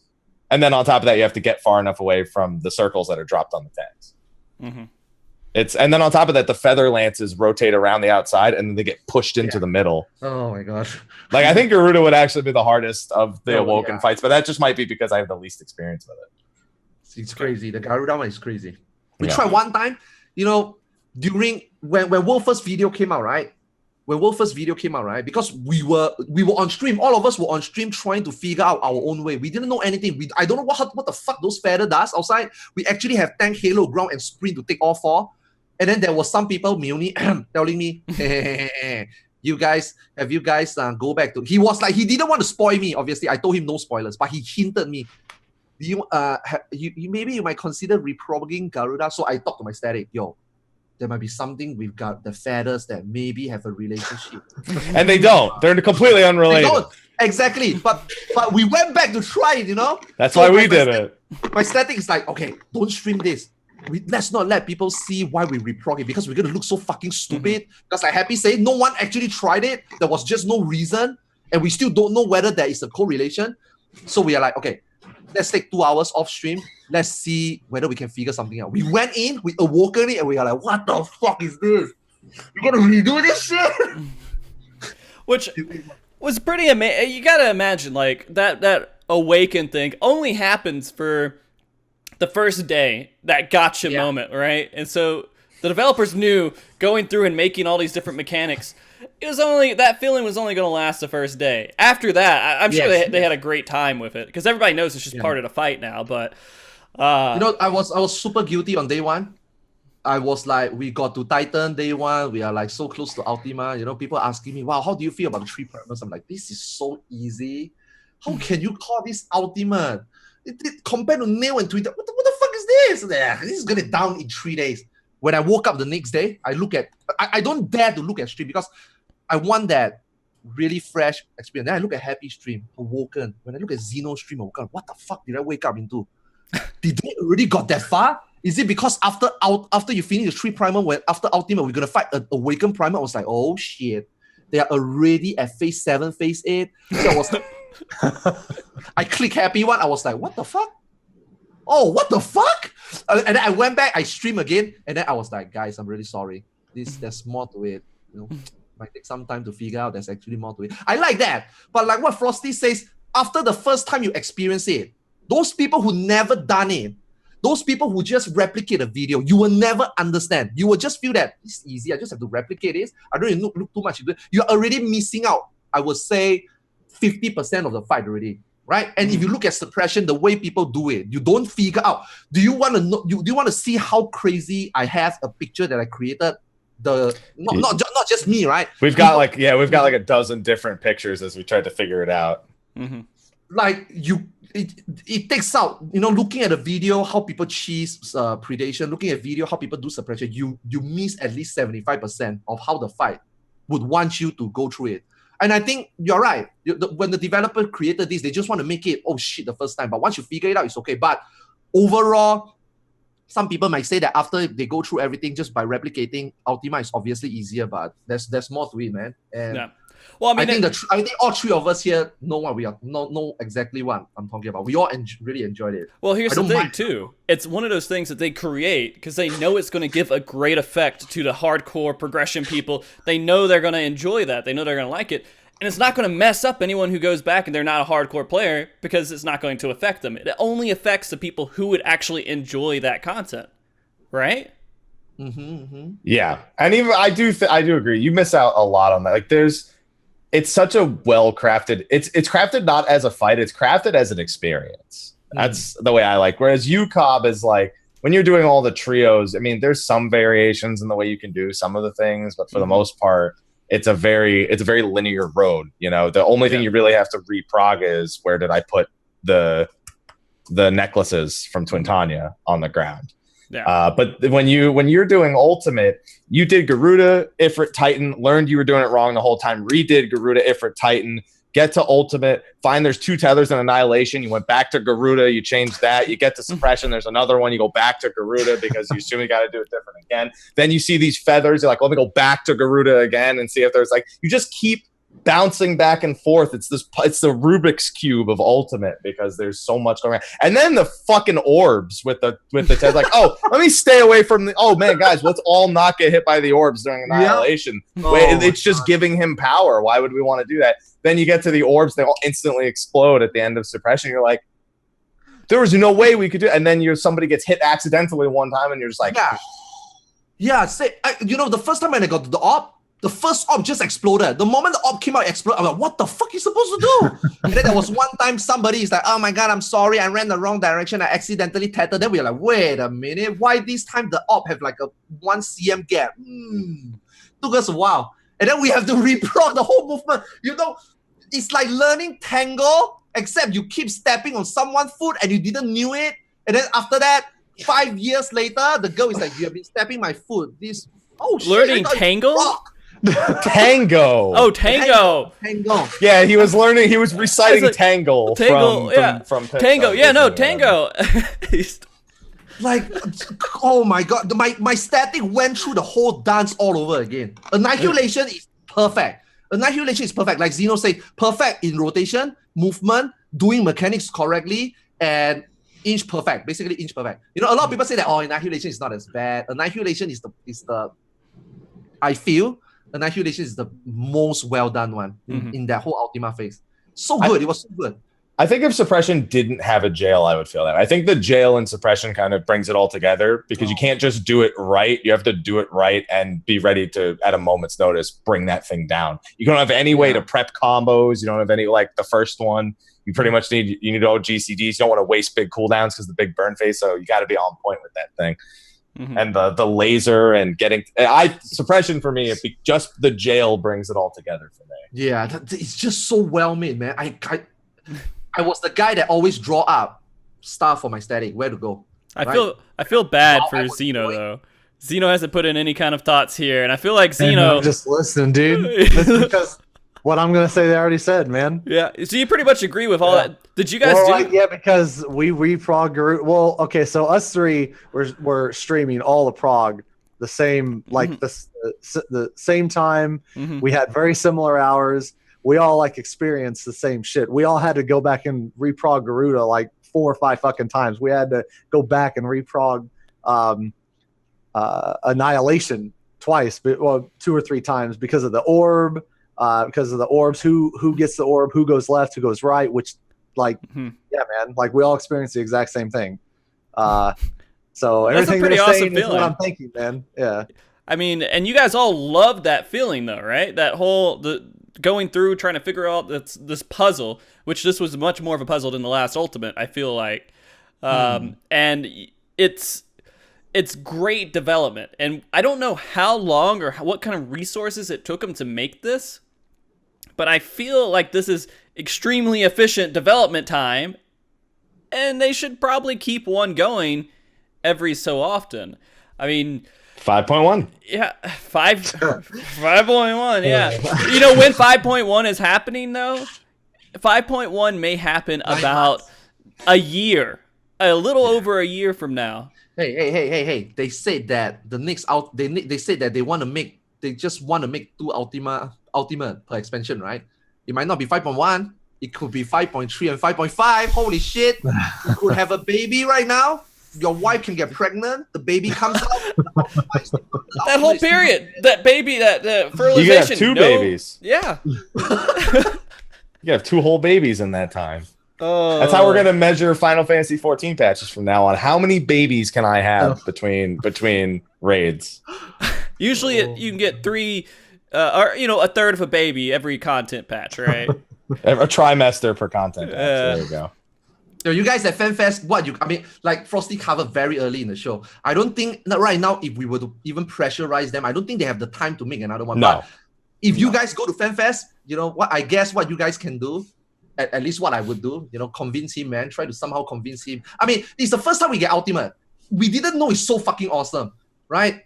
It really takes some time. A normal group would really take this long. I understand why he talk about scheduling, but if anything, 4.5 is the one that we really need. Ultimate. If Unending Coil is at 4.5, that would be fucking perfect, right? You got 9 months to do it before the expansion comes out. Yeah, no, that's what everybody was thinking, I think, as well. Yeah. The decision confuses me because, like, after 4.4, there's literally going to be nothing. Well, I'm going to assume there's going to be nothing based on the past fucking 4 years. Blitzball could come out. I'll kill you. You never know. But yeah, no. There's going to be a long ass time. It's going to be 4.4 and then nothing until the expansion. Nothing. So that's where the ultimate needs. That's the most important one, man. Like, if they were to do 5.0 ultimate and they think about this time again, this obviously has a relationship with how they create the fight. If they can make the fight so awesome, they think that people will take that long. Great, make it in 5.1. If it's 2, obviously I don't want 2, I want 3. But if it's 2 again, I hope they put it in 5.1 and maybe 5.3 because again, 6.0 is going to be a long wait, right? Mm-hmm. So I don't know. But the best is I want it in every odd patch. But this is the first time we're getting it, and he came out and say that we want it in every odd patch, and I think that makes all of us think that there's going to be 3. Suddenly, for them to come out and say 2, I mean, I'm glad that they didn't come out and say because it's too difficult. I'm glad they didn't come out and say that because of development time. I'm glad that they actually came out and kind of put it on blame on us and say that people think that it takes too long to clear, so we don't want to. So now we hate each other, right? Now we hate other players. We're like, how dare? See, it was funny the whole reaction that came out of that because we're getting these ultimates. It's like someone giving us good drugs that don't do bad effects. They're just like, you're like, oh, this is the best thing in the world. And you just become addicted to it. You're like, I'm ready for my next hit. And they're like, I'm cutting you off. And you're like, I'm going to murder you. And you just come at them with a knife. Because that was the reaction all players had. They said, screw Square Enix. I can't believe they're doing this. You're idiots. You're dumb. You're stupid. You didn't like my you want to tell us something that you're dealing with right now? Because you either just described pot or something that you're hiding right now. I'm describing like a drug addiction or a drug addict reaction because that's what it's felt like from most players that were responded to their decision. Am I wrong? I mean, like I said, though, at least okay. It's on us, If they the come out past minute, all I heard was pot, so I don't see you're hiding something. That's all I heard. I'm not gonna... Oh, okay. Arthars, go ahead. What were you saying? I'm sorry. I mean, as long as they they don't come out and say they don't give us bullshit shortage manpower. I mean, maybe as long as they don't say anything like that, that means that they can do it. It's just as of right now, their decision is solely based on players' reaction. It's not because of their manpower or their planning or their development. So I guess this is something that maybe can be reversed. I mean, it's too late for 4.5. It's too late for 4.5. But if we for let 5.x. For 5.x, I hope they go back and make 3, right? I think we can't do much now. But we can hope 5.x. I mean, yeah, and the other thing, I felt like I heard people complain way more than I heard complain that they're taken away than complain that they have too many. Like, I didn't hear a single person say, they're making too many ultimates. This is too much for me to handle. But I heard tons of people throw pitchforks and riot after they said they're not going to do it. Right? Upset, man. I myself is really upset. I mean, we people even have a Discord to come up with ideas how to draw it up, how to write in on the official forum. I don't fucking post on the official forum. I actually re-logged in after years just to support that. It was great. It was great. Ultima, it's just great. It's like a sport you want to watch, even if you don't do it. I'm not saying this. That's what I was about to say. Yeah, it's the experience of it happening. It's like I know a lot of people that never did it, but they love to watch it, like on Twitch. They love to watch 5,000, 6,000, 7,000 people like to watch it. Yeah. Right? It's just excitement. It's like sports, man. Sometimes it's not about holding the event just so that the players can have enough rest to attend the event. Sometimes it's about having the event so that people who can't play at that level, I'm not saying I'm a fucking professional tennis player or football player, people who cannot get to the level wants to fill in the stadium to watch. It's a different experience, you know. It's also great exposure to the game, I think. But I mean, hey, Square Enix is thinking about the player base than their exposure or marketing, man. They want us to burn out, you know. So what can I say? Where the thing is that I'm assuming this is like from Japanese forums or something, because I don't know where this information is coming from. Where they're getting this, like, or No, this is Yoshi's I friend. haven't seen that reaction over there either. The reaction over there is still, we want one in 4.5. So does Yoshida have some developer friends that may be talking to him, and like he's drinking coffee? He's like, yeah, you know, I really like Ultimate, but I just don't have enough time to do it. And he's like, yeah, okay. must be one of those, Yokai or Monster Hunter collaborator director. Must be, right? I play your game. I like your game. Maybe it was the Monster Hunter guy. Maybe that's who did it. That's the last guy I think who would say that. Literally the last person I think who would say that thing. Yeah, I don't know. It was kind of weird. But I want to see what happens from it, because I want all the drug addicts out there to get their hit and be happy. You should maybe move to a different analogy, because What analogy? A child with a toy.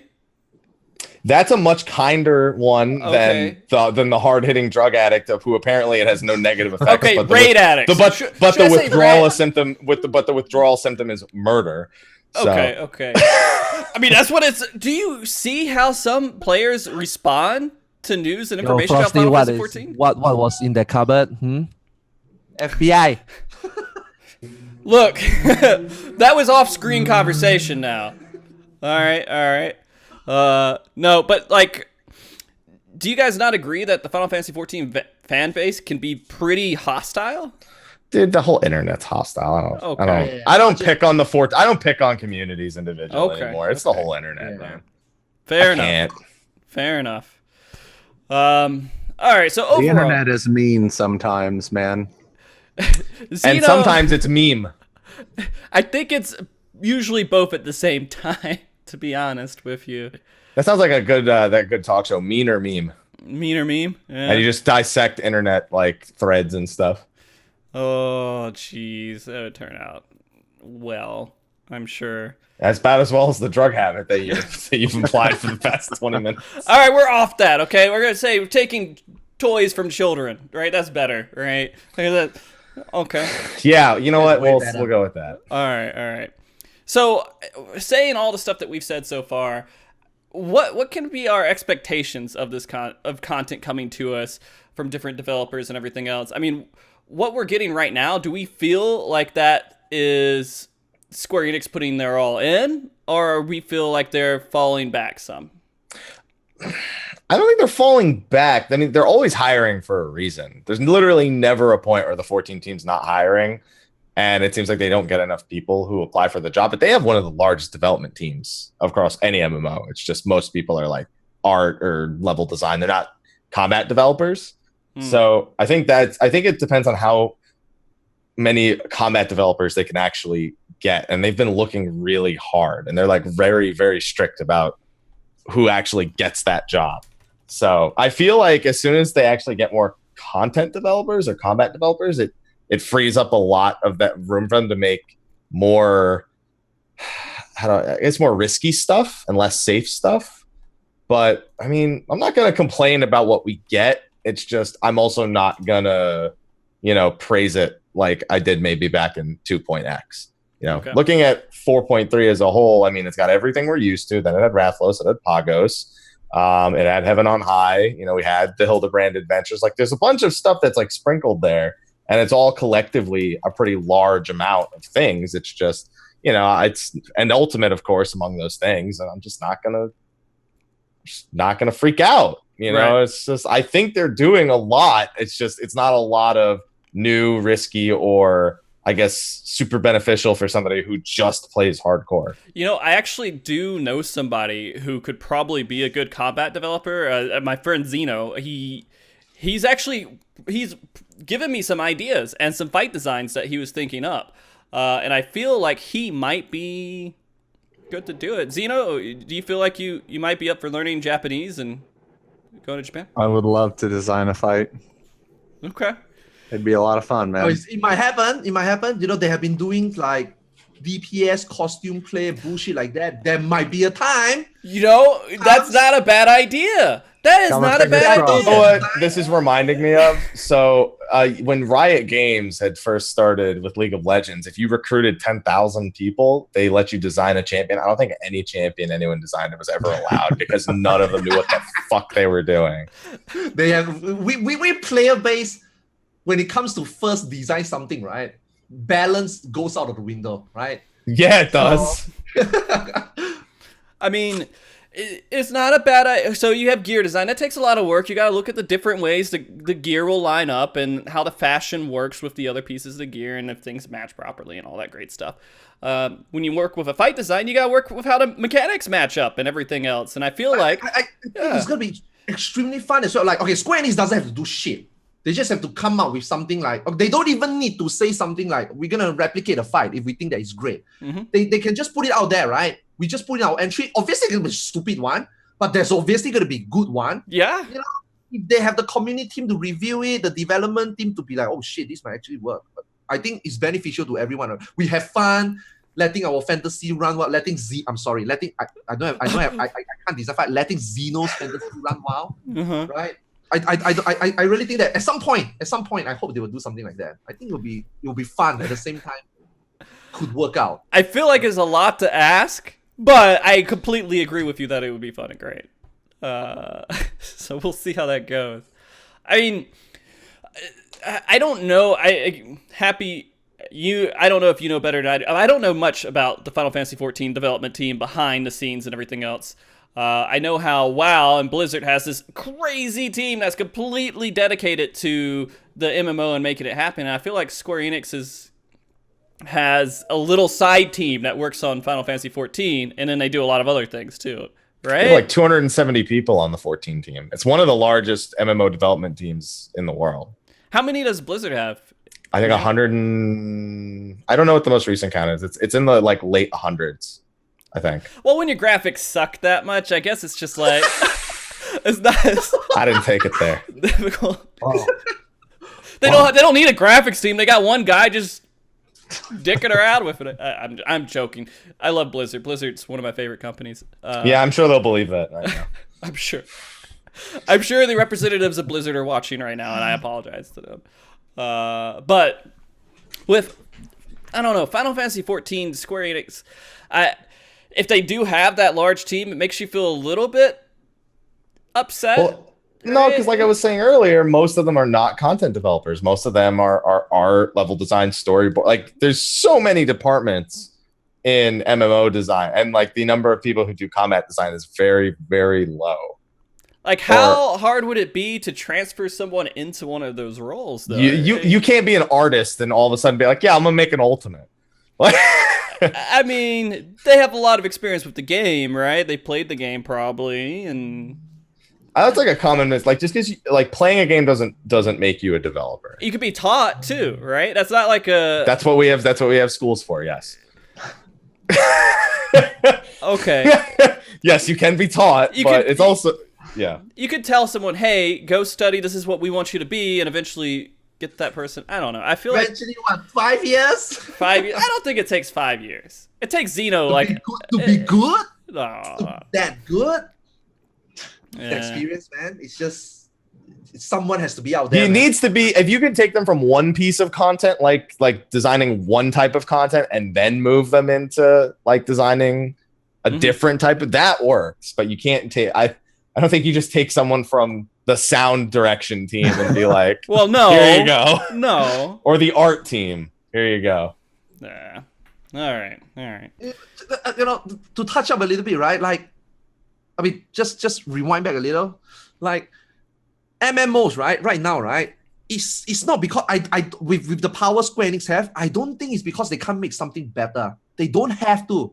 Who are their main competitors? Like, I say this a lot of times. Who are their main competitors? World of Warcraft. But does World of Warcraft really thinks, or Final Fantasy, or Square Enix really thinks that Blizzard is like a competitor to the point that they have to push each other over? I don't think so, right? Blizzard have their own player base, have their own audience.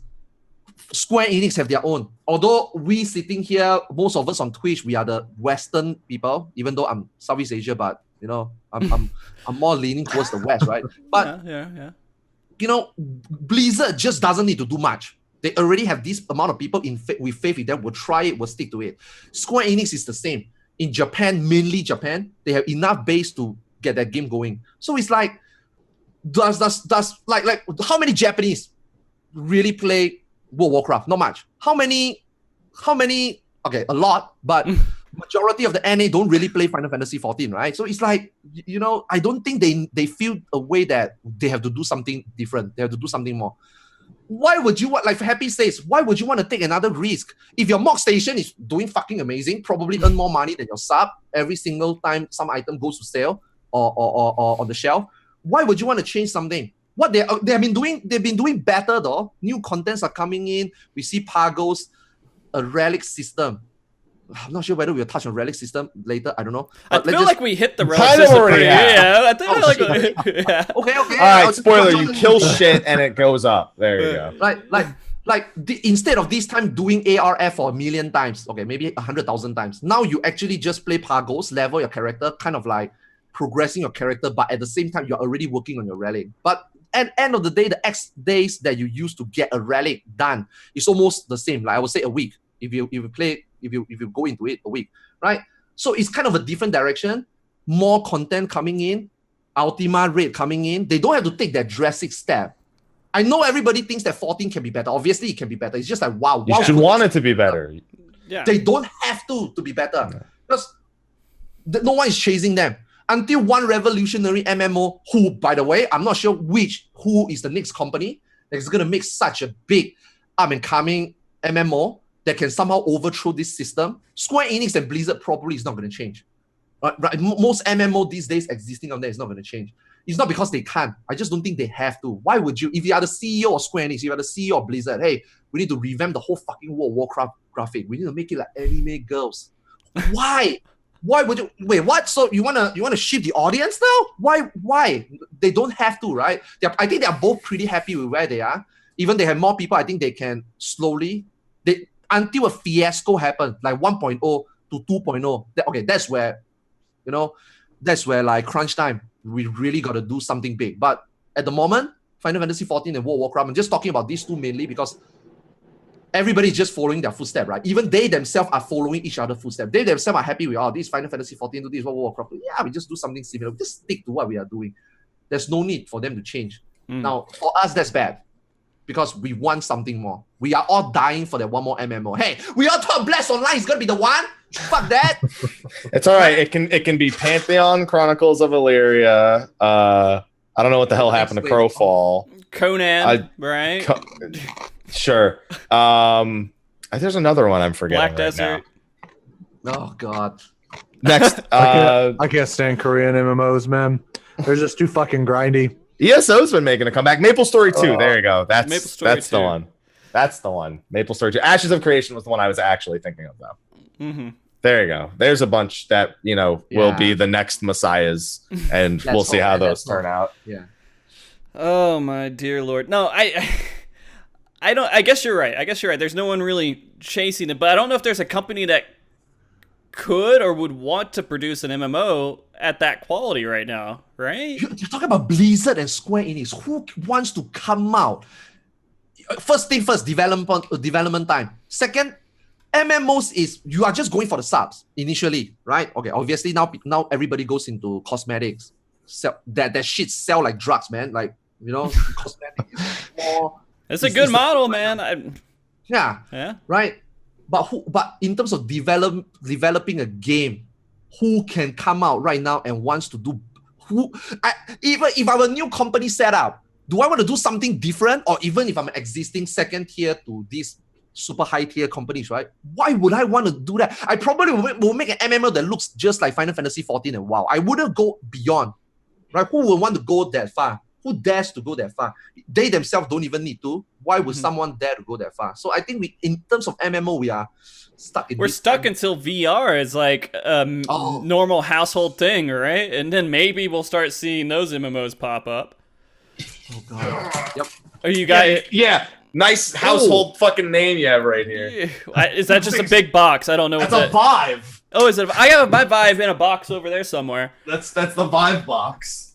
Yeah, it's gonna take a lot. I think that's the next step, is we have to get this new platform with VR in order to make sure. I mean, even there, they're still working out so many issues. So we're looking at like a decade before we see some major change in MMOs. I just hope that before I die, I get to play a VR MMO or something. You know, there's one that's in development right now. I can't remember what it's called. I remember hearing interesting things about it. I mean, they were doing Sword Art Online stuff for a while. We don't care. That's not that. Oh, okay. No. Because, I mean, you have to fix so many different things with the system to not make people throw up and be sick. Because your initial reaction to the game has to be good. And if you're throwing up because you're just not used to VR, then you're not going to enjoy it. I think the normal platform is when everybody starts to understand that VR is the next thing. Everybody at some point tried a little bit, then transit into say something crazy. I don't, like you say, I don't think anybody will. I mean, all of us like that idea. I just don't think that if someone come up with something that drastic, that insane. Imagine fighting in VR like Resident Evil. I was just thinking of that. That was exactly what I started laughing. I started imagining a tank in VR. Yeah, right. We just can't transit suddenly into that, you know, like it's gonna take a while. Well, I mean, the kind of AR-ish VRs or AR MMO stuff's happening with Pokemon Go, I guess, right? And that's kind of the next thing that they're trying out, is the whole Pokemon Let's Go Eevee and Pokemon Let's Go Pikachu. Those are so stupid. Really? It's literally Pokemon Go for the Switch. Like, I can't think of a better way, and you could just upload your fucking Go. So I didn't like Go. The only reason I played it is because my friends were like, let's go to the park and swipe on our phone 1,000 times until we get it. I was like, sure, let's do it. Why not? I'm going out and doing something with my friends. But I mean, that's just... I'm sorry, I can't stop. I keep thinking, dude, you know what's going to happen in like a VR MMO is you're going to have the fucking Fold, like humping the leg. It's going to be like this off on the side, like, hey guys, you progging? Like in the middle of prog, he's going to be like trying to hump bosses and stuff while he's attacking. Like I don't want to imagine Fold progging world first in a VR MMO. I don't want to imagine. I don't want to imagine. I don't know why, but we're not going to get into a Fold conversation right now. I feel like that just is unnecessary territory completely. Okay, Xeno. Do you have any thoughts on the next world of MMOs? I've never played a VR game, man. Really? Oh, never have, dude. Yo, Xeno, let's go to the VR chat. There's a strip club. We can hang out. I'm there, Yo, man. go check YouTube, man. Holy shit, that's so good. I've never played a VR game, dude. It's worth the experience. VR's at a good place to where it's pretty cool, right? Beat Saber is like one of the most popular VR games right now because you stand still and you swipe a lightsaber at blocks and listen to music. Why do you not like that, right? Happy, I heard you. Heard me what? I heard. Okay, maybe you weren't saying something. Okay. I literally sat here. I cracked my nose. I did this. Oh, maybe it was someone else. Okay. Yeah. But I don't know. VR, I love it. I think it's a lot of fun to mess around with, but it never feels like I stick to it, right? It's like it's a cool thing that I try out and then I move on to the next thing. But okay, not refined yet. Not refined yet. It's not refined and not accepted that much yet. It's great though. You remember that Titan demo they did for Final Fantasy XIV in VR? But they wouldn't release it? Yeah, I remember. I don't remember. I don't know. That was I don't remember. Why didn't they ever release that? What was the reasoning? Happy, do you remember that? Like what? Because they weren't going to do anything with it. Yeah, how are you gonna dodge landslide? It'd be fun, right? Would you guys not enjoy just messing around? I don't know. Okay. How would you dodge landslide? They'd put little. How are you gonna mountain see things, landslide? icons. Oh shit, boys! How are you gonna dodge? How are you gonna see it? Okay. So one of the last things that I probably want to talk about when we're talking about Final Fantasy XIV and the PvE development and everything else, we've seen what they've done so far with this last patch, and a lot of people complain about it just being the same thing over and over again, the same formula over and over again. But it makes sense to me because if something works, you should probably keep going with it, and if it doesn't work, scratch it like they have done before, and then put something else in there. Do you know where we're looking with more PvE content coming in the future? Is it just going to be more of the same, or do you think that we can probably look at some creative different things coming up in at least 5.x? Do you have any theories or thoughts? I feel like it's impossible to theorize. Yeah?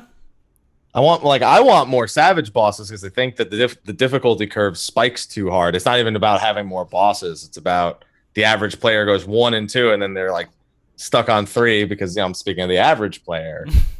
It's just like it's not a smooth experience. It's not even about having more. It's just about smoothing the experience out. Okay. But I don't know. Like, what are you going to do? We'll probably have another Relic in 5.x. There'll probably be another treasure dungeon. We're getting a fucking roulette dungeon in the next treasure dungeon. Okay.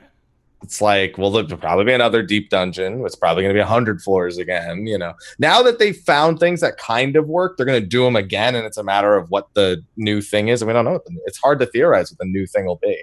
Because, I mean, they have successful stuff now. I mean, Palace of the Dead style works pretty well. You have, they backed out on dungeons because I think that was a good idea because no one really cared about it after the first few times they did it. The Savage is good. Ultimate's good. And then they have Eureka. So they have these 4 different styles of PvE that... All right, some people don't like Eureka. Yeah, Mythic Plus. We want the... But, I mean, that's what Ultimate is, right? No, Mythic Plus is the dungeons in World of Warcraft. So for... I think dungeon is something they need to touch on right now at the moment. Dungeon is something they need to touch on. Like, they're okay, like it or not, Heavens on High is great, right? Eureka is great. I mean, not for everybody, but it's great. Right, the changes they make to Pagos, although Xeno says that nothing much changes, but there are some little things in there that I feel that is an upgrade from the first one. Like you have to get certain treasure, have certain key items or items in your inventory to be eligible for some fates. I thought those were a great idea, right? And then you have mobs mutating. You have a little bit of more exploration. Although it's a very small map, at the end of the day, it's not much, but I feel like they are doing something better. I feel like Eureka has moved forward. It has become better. Now, let's not talk about effort to reward, right? Let's just talk about just the content. I think it became better. I'm excited to see what they're going to do to the next one. But yeah, Dungeon is the one that I feel they haven't done anything. And I think everybody who played World of Warcraft was think that Mythic Dungeon, the way you implement dungeon with objective, something they can touch on. And you know what? Like Happy Play 1.0, we know that they actually have something like that. Why is it not around in yet? You know, Dungeon in 1.0, although the game is sluggish, but there were objectives.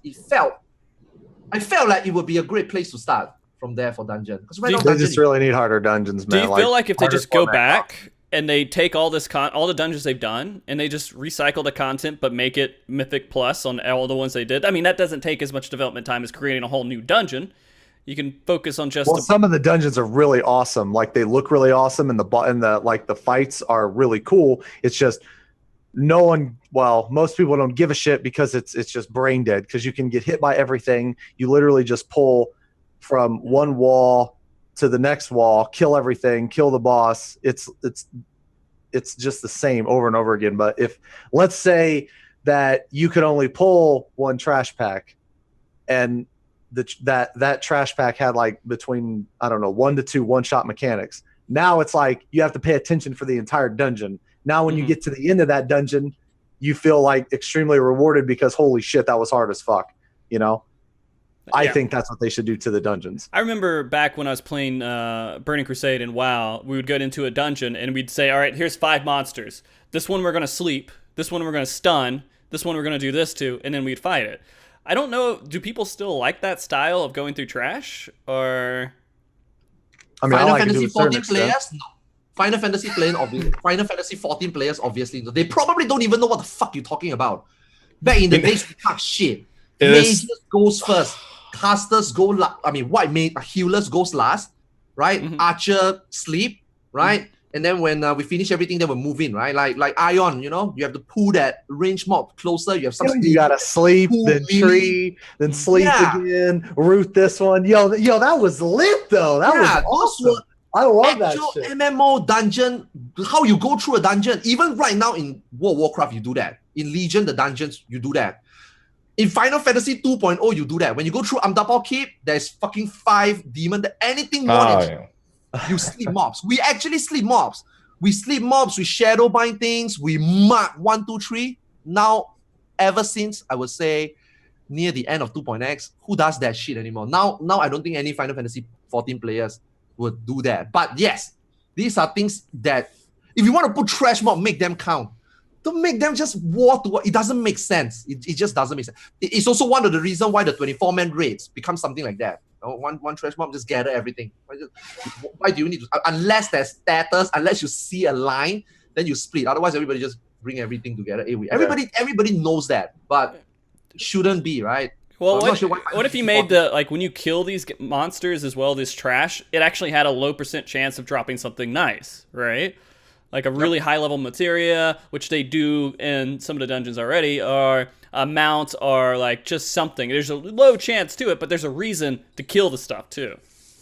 Yep. Because that was kind of the benefit. But right now, how often do you guys look at your loot when you're going through like a dungeon? Like it pops up as... Yo, I need to desynthesize that stuff. I gotta look at every piece. Okay. Armor, don't need that. Goldsmith, leatherworker, weaver. Nice. Fair enough. So that's kind of what we're leaning for right now. But what difficulty level are we looking at?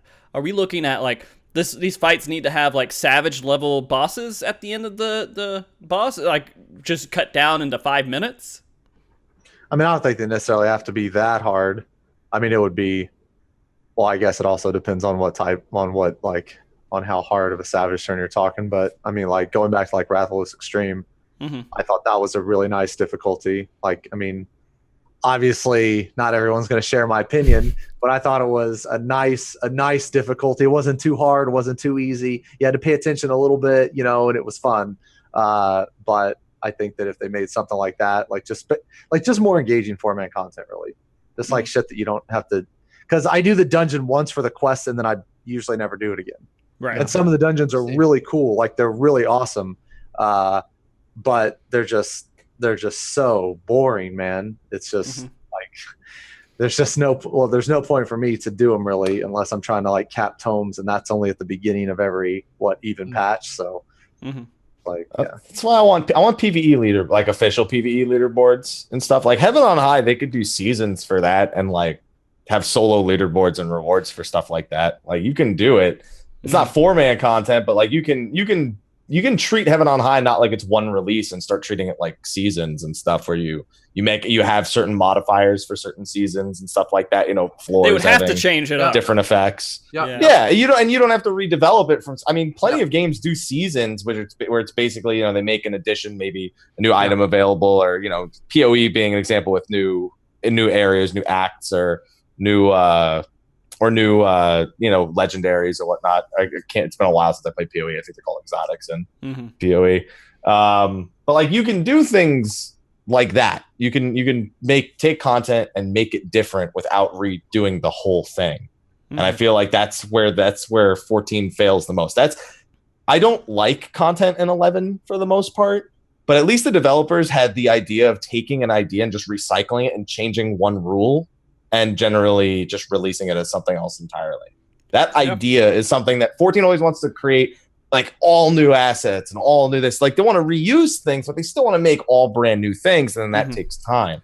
And there's a lot of new stuff in the Ultimates too. It wasn't all completely reused. I mean, I agree. I mean, there's no reason not to recycle. We like the content at some point. Why not recycle it and make it more difficult? And there you go. You've made way more content and made more people want to continue to sub. And at least that's the viewpoint I have. I agree with you. Happy. I think they need to more smartly. When they reuse assets, I think they need to do it more intelligently, with more effective use per reused asset, as opposed to just like, well, here you go. You've seen this type of mob a million times. It's like, I don't mind if I see the skeleton of a mob for this. Like Living Liquid was actually the skeleton of the second boss of the Circus Tower. Like nobody even thought about it being whatever his name was, the general. Mm-hmm. But it was just, that's like a smartly reused asset. It's just using the skeleton and making something brand new with it. But even then, they sold the reuse. Then you see the Living Liquid thing. Now we have an S rank for it. We have the fire version of it in one of the dungeons. Like, just be smarter with reusing assets. Okay. When you make new forms of content, don't put so much effort in creating all these new visuals, or I guess insane new visuals. Like Pagos and Ultimas are whole zones. You know how long it takes to develop a whole zone? Yeah. Even if it's whatever the size. Well, they have a huge team for it, apparently, right? Yeah. Jeez. My questions bot is down, so I didn't realize that. There we go. I'll throw this up. I'm going to throw a link in here, so if you guys want to ask some questions, you can. Let me go to the restroom real quick. Yeah, no problem. So I do want to ask you guys something that's not related to PvE, kind of one of the final things that I want to ask before we get into trying to collect questions and everything else. Do you guys are, well, it's kind of nice that I guess Arthars left because I was talking about FanFest. Are you guys do you have big plans for FanFest when you're going there? Or are you going to be filming stuff? What's your life going to be like? Sorry, this is a complete tangent to what we just said, but I wanted to at least hit on this a little bit. I'm going to eat a lot. Okay. And I'm going to stand around shaking hands, talking about. I don't go to FanFest for the extreme primal roulette or the battle challenge. I go because I want to see all the people who I've only seen via their names on a YouTube comment or a Twitch chat or something. Almost that's my only plan every time I go. I stand there and I make myself available to anyone who walks up to me. That's it. That's for me. I am going to a concert on Sunday, but that's unrelated to FanFest. So there's a concert in Vegas? There's always concerts in Vegas. Well, I mean, there's a concert that, you know. Yeah, no, well, Mel wants to go see somebody who's playing that weekend, so that's not even FanFest related. But for FanFest itself, it's like I'm not there for anything. Obviously, I'll probably do like a thoughts video the day of like the expansion being announced or something. But other than that, I just want to see people. That's it. Okay. That's why I'm going. The live stream, are they? It's free this time, right? Are they? Yes. Yeah. But I can't be there. I want to, but. I mean, you say you can't. can't. To meet people, man. Yeah, I feel like that's what. There, right? Yeah, we're all gonna be there, Arthars. I think that's. You can see us in the crowd on the Twitch stream. Hopefully. I mean, FanFest. I've been to both of the previous ones for 14 so far.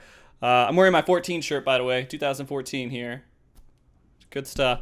I feel like it's an experience of community more than it's an experience of doing the little side events and stuff. Those are just there. Those are just activities.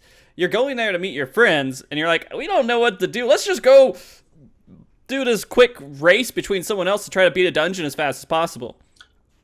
Oh my God. So you want to hear a story about the 2014 speedrun dungeon? Yeah. I went in, and all four of us were playing jobs we didn't know how to play. We ended up going Paladin, Black Mage, White Mage, Bard. On the first pull, Paladin forgot to put Shield Oath on, so we died. We did the whole wall-to-wall at the beginning of Brayflock's pull. He died, so we're like, well, we're probably going to lose the speedrun challenge.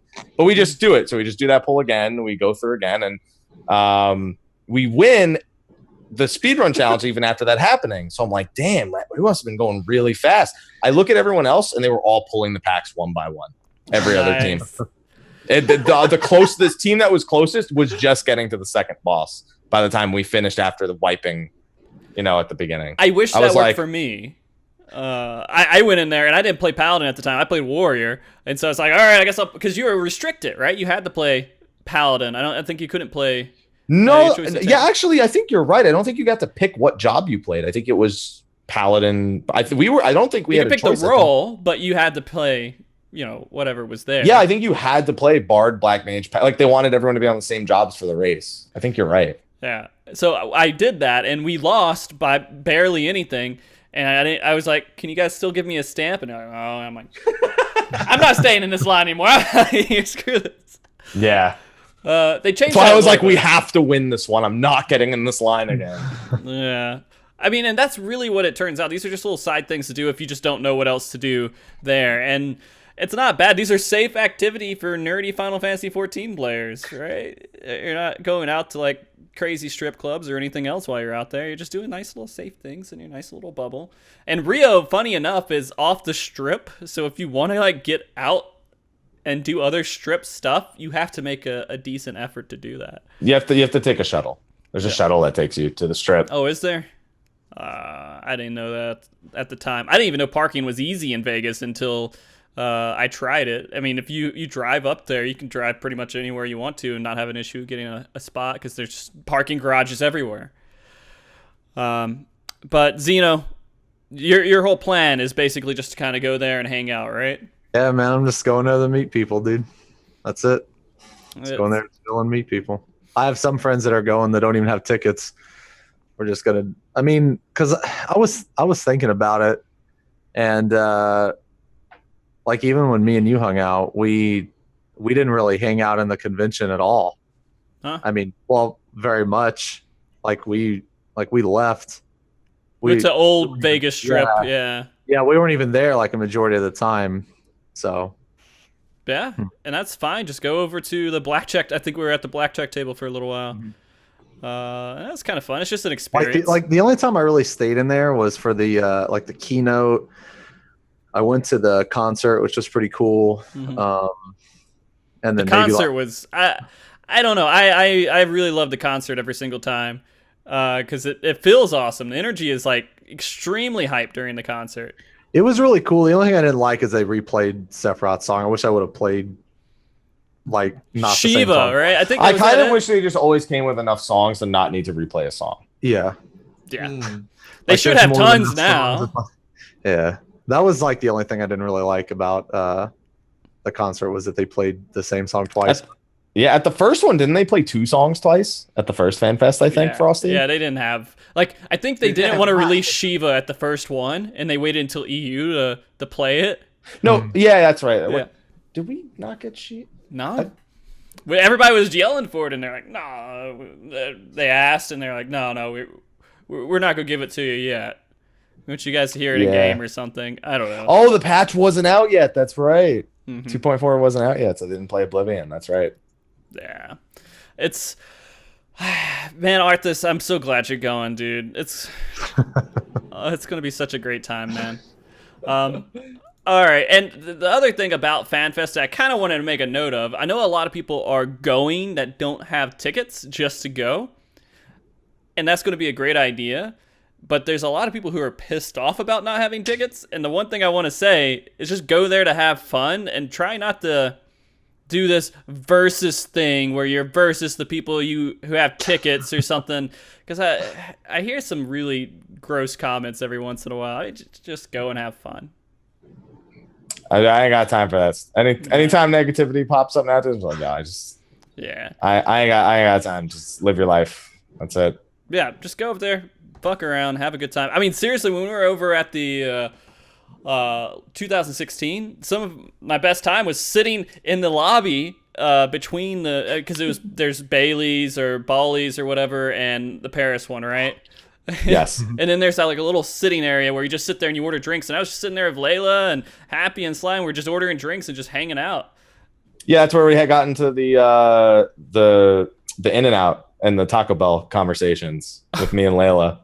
Of course. I was giving him so much grief about both of them. Yeah.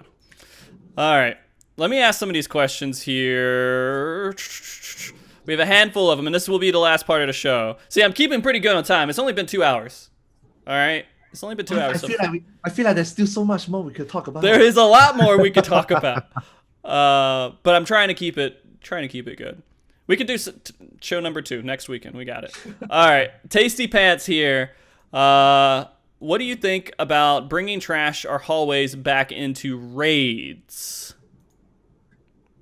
I'm okay with it if there's a reason to do it. Like I wish our 8-man raids were designed like our 24-man raids are, just with lockouts, because I those are areas I want to expand. With Omega, I get why it's not that way, but I'm not a huge fan of the way Omega has delivered anything in terms of raid scene, in terms of making me care about the raid itself. Something both Coil and Alexander It did better than Alex. No. I think Omega is better than Alexander for making me care about the raid, man. I'm gonna be honest. All the bosses. Here's the thing, like, don't get me wrong, MMOs are always full of bosses that are just complete bullshit, and they're just there because they wanted to fill it. They wanted to fill the space with an encounter. But all the encounters in Omega are pointless, is my problem. Like, at least for Alexander, you're like going through and you're trying to make your way to the core, and you know, you get to watch parts of his arm open up as you go to the next section. In Omega, it's just like, oh, cool, there's 2 minions chasing each other around the arena, and I'm fighting the painting. All right, cool. All right. I don't know. I care more about that than I cared about the goblins, dude. I don't know. I was so out of touch with Alexander. You guys are talking like there's a story in this fucking game. Zeno, if you didn't know, they have dialogue in some of the scenes there. That's weird. Whenever I get like a cutscene, it just blacks out and it returns me to the game. Same. Like Omega didn't felt like, even Alexander, I actually felt like I'm going through the raid. In Omega, I just felt like I'm fighting bosses. Yeah. I mean, what is going to be the next one? I mean, that's kind of what they were doing. Can we touch on this a little bit? Sure. Since there's no Ultima, right? And he said that there's going to be a surprise in the last Savage. What you guys think the surprise is? What you guys think could be the next? Dude, it's literally going to be all the antagonists are like spring out of Omega, and you fight all of them at once. What if they like do the same thing that they did in A8S, and you take Kefka, you take Sephiroth, and you take please don't say Neo X Death. Neo X Death, and you combine them into one boss, and it becomes like some robot boss of a mished biomass of all those different bosses. The last boss is going to be an 8-man raid team, and you're just going to PvP them. It's going to be the feast. There you go. Why not? Just do it. No, I you get to the very end and you queue up, and it's literally you versus another raid team. Then you guys have to fight each other, and it becomes some mash of 8v8 that no one likes, right? Because like they removed that part of the game. Feast did have an 8v8. I know. That's why they got rid of it. You can't use it in 2 different places. Yeah.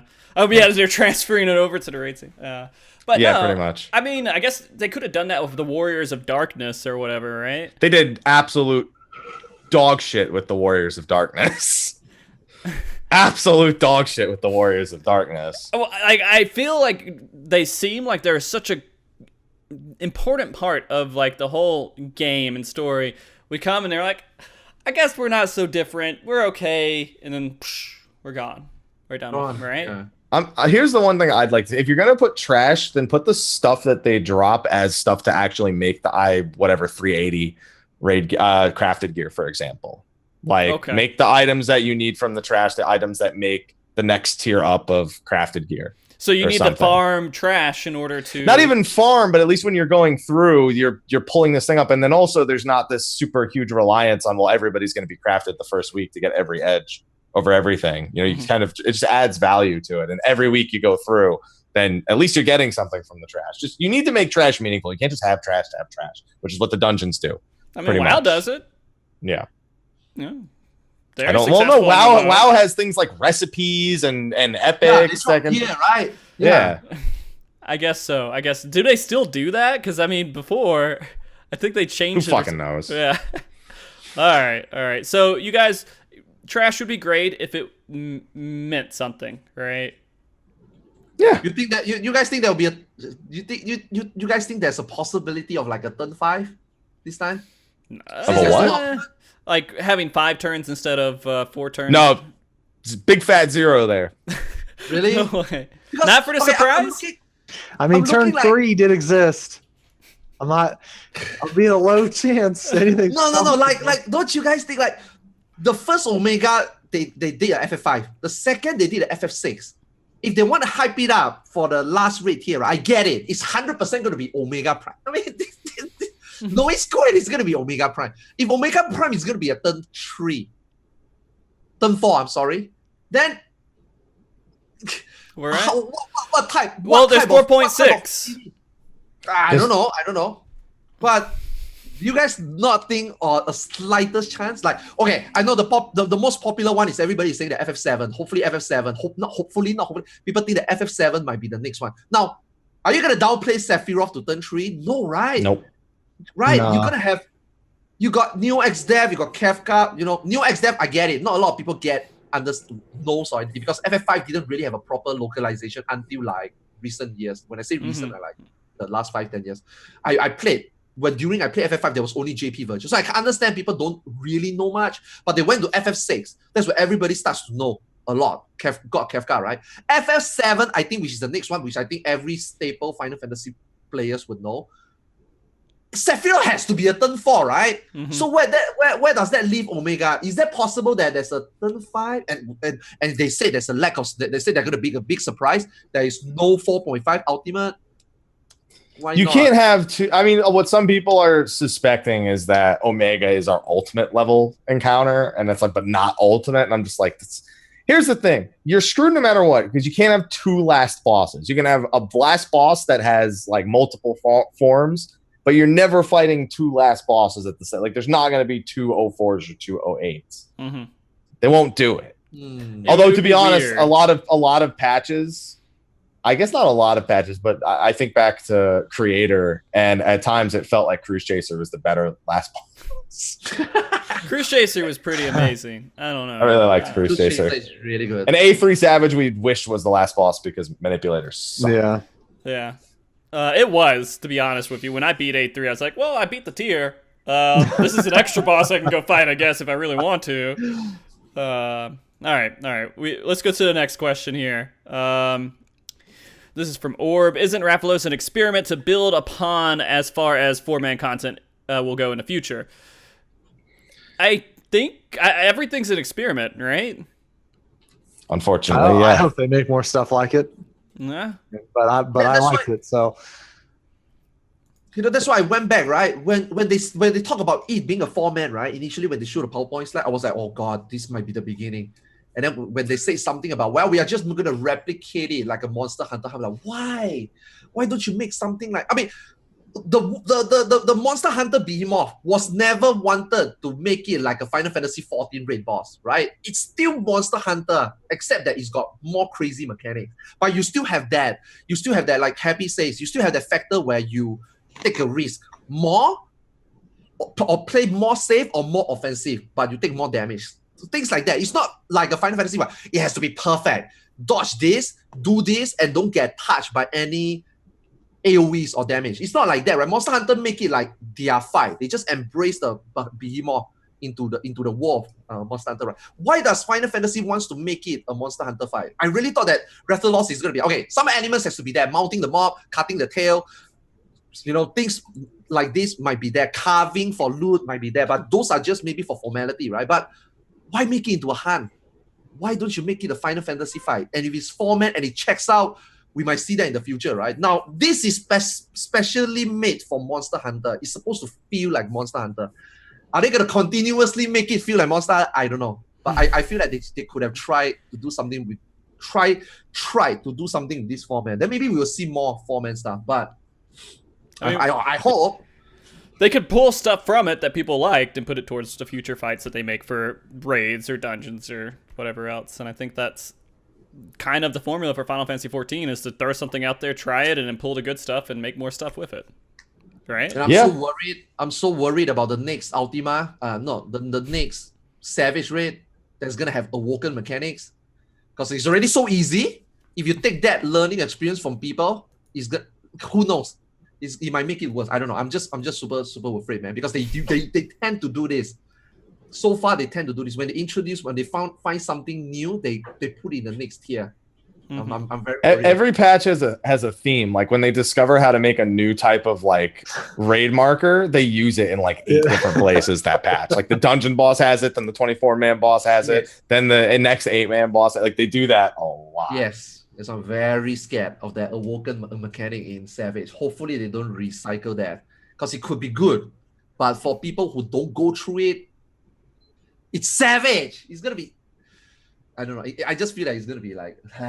Well, I mean, really... this kind of follows up with another question that we were asked from Doom Earl here. I mean, what are your hopes and predictions for Alpha Escape? I mean, we talked a little bit about, wondering what that last boss was and kind of how they were going to do it. I mean, is there any other thoughts that you guys have? Like, do you guys know what other bosses they might put in there or anything else? Nothing? I got nothing. That's what the tiers are. They're just random. Team, right? No, all I know is it's not going to be original bosses. It's going to be bosses from another Final Fantasy. Like that, exactly. I'm 100% confident. Yeah, that's why. Like, what are we going to expect? What can we? The only thing we can expect is what series.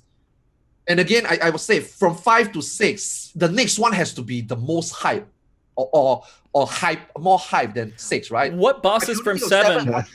From 7. What bosses from 7 can they pull?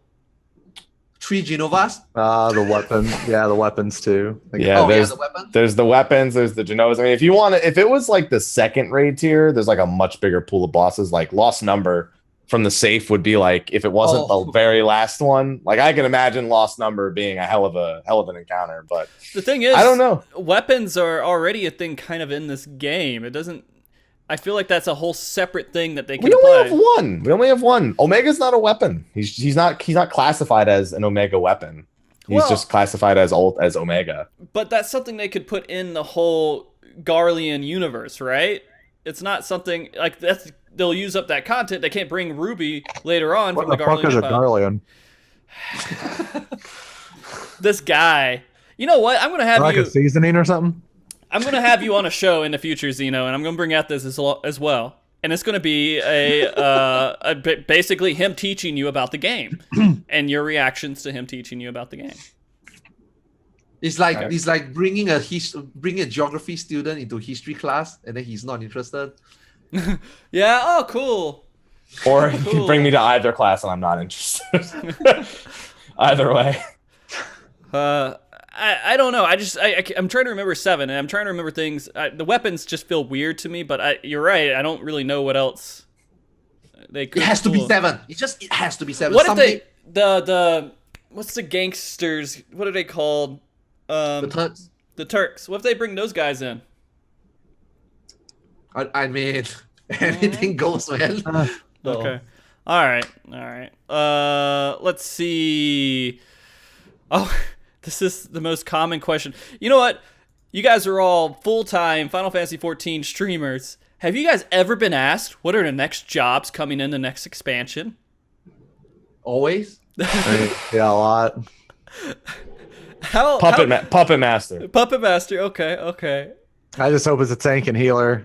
I'm telling you, it's going to be a Blue Mage tank. I'm telling you, it's going to be a Blue Mage tank. I agree with tank. Happy. I'm with that 100%. I feel it. Blue Mage will be a tank, I feel.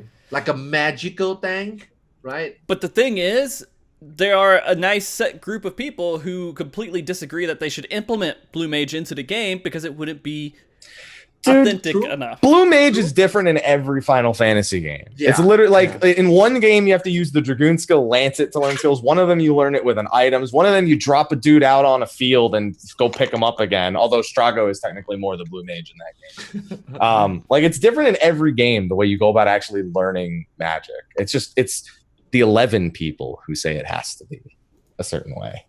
Mm-hmm. Same with Red Mage. But generally, Blue Mage is to.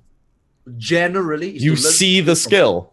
Yeah, but it has to expand, right? The pool has to expand, the skills has to expand. It can't be a fix. And even if it's a fix, how are we going to obtain it? Like just through quest? Yeah. I feel like that would be like.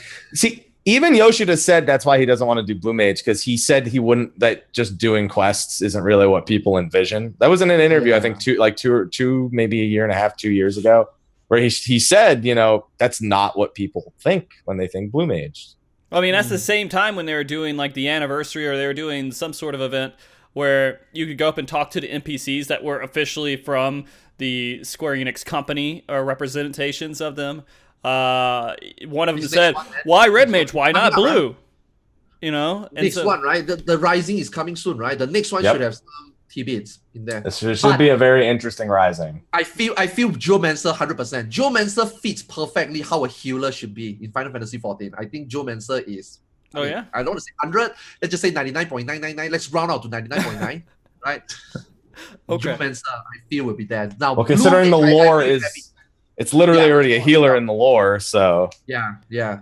I think I'm like Blue the only Mage. person that thinks this, but I think Blue Mage as a tank sounds stupid as fuck. It is. For some reason, I cannot get on board. Like It is. there's so many people like on like fucking Twitch chat and stuff that like, oh dude, man, Blue Mage would be awesome, man. I'm like, It's so goofy that I want it to happen. I can't see it, man. I can't see it. I can't see, but I mean, they fucked up.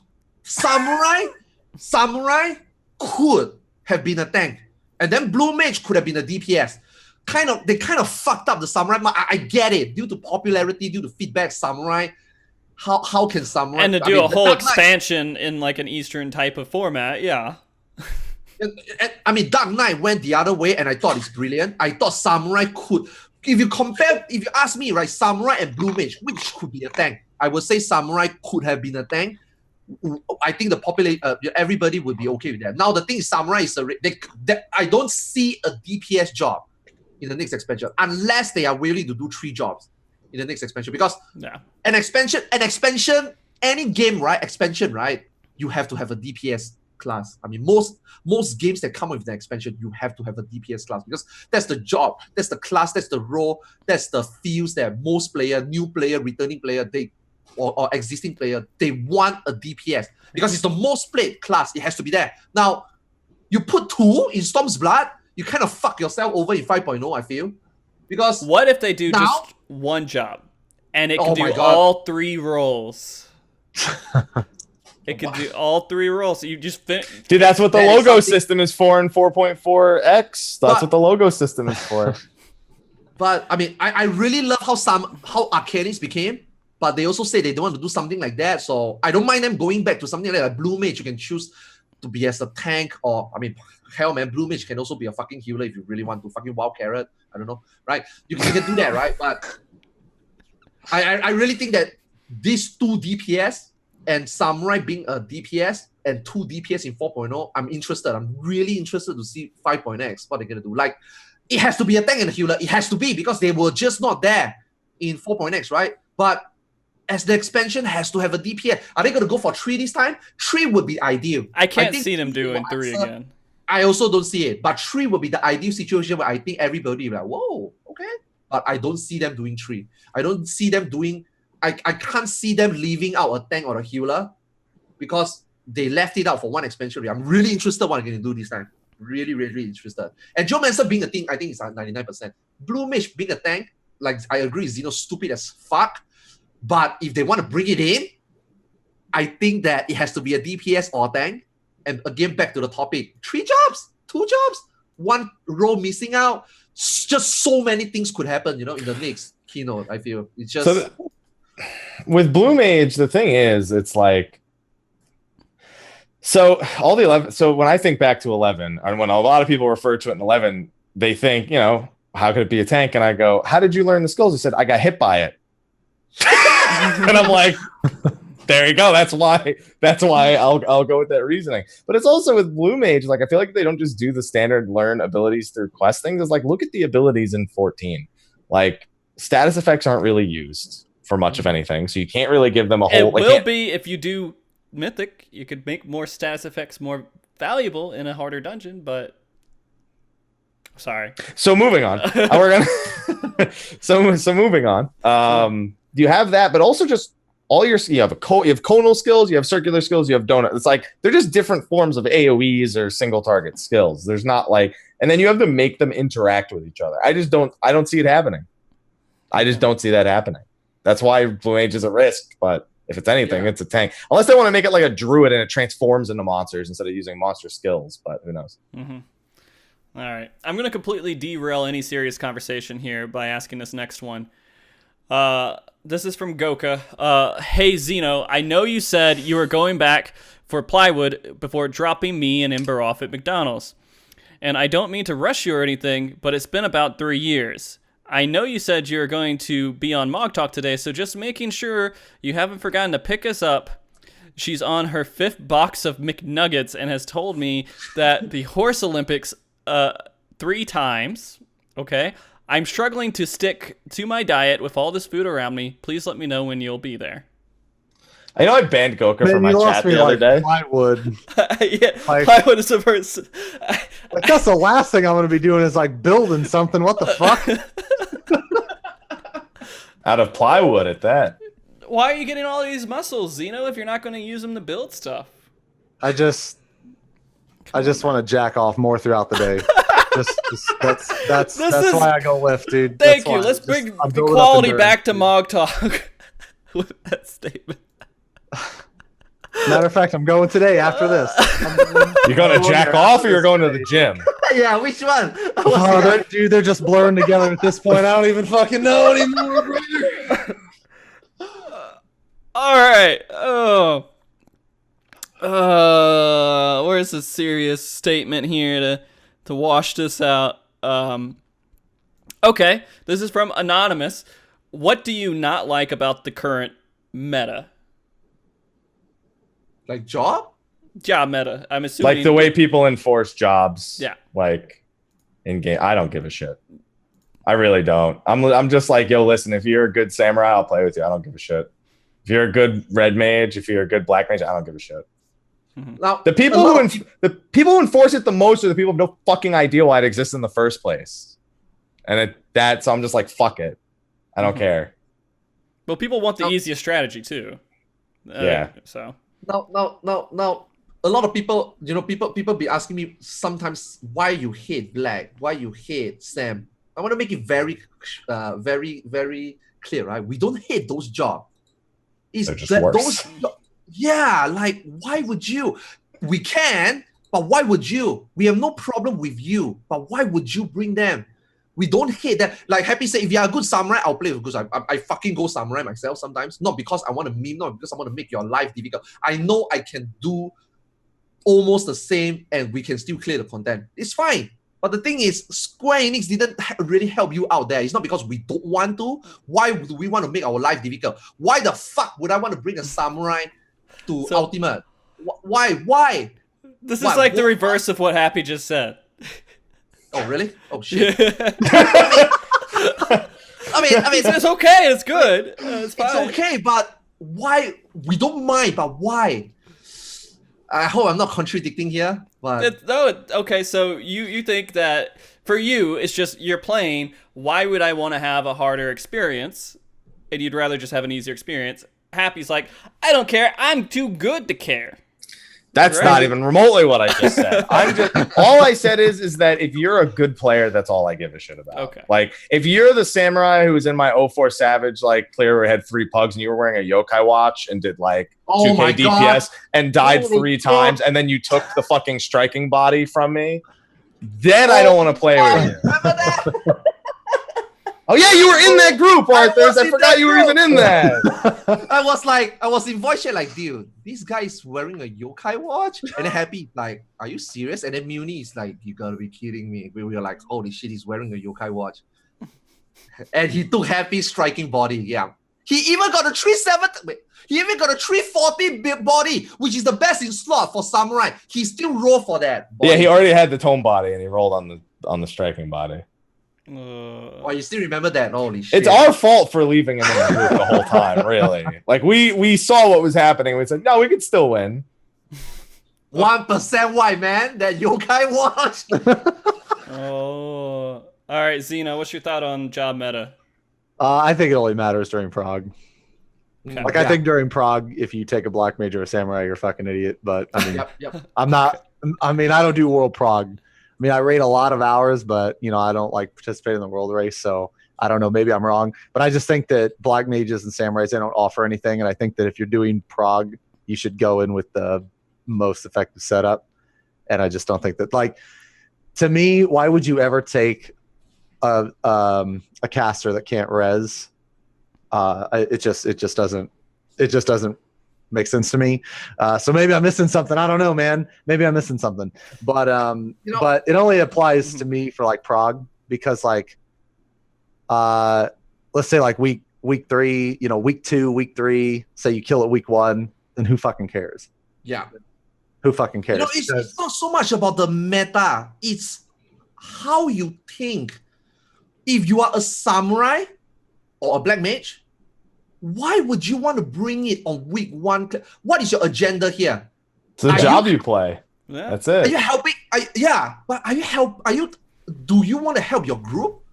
Or do you really just want to do it because you love it? Now, it's Final Fantasy. It's not like other MMO where you play where you level 1 job, you are stuck to that. Now, I can understand that if you are a black mage and you either create a new character that you have to go through again, gearing, or it's Final Fantasy. You are given the diversity to change job.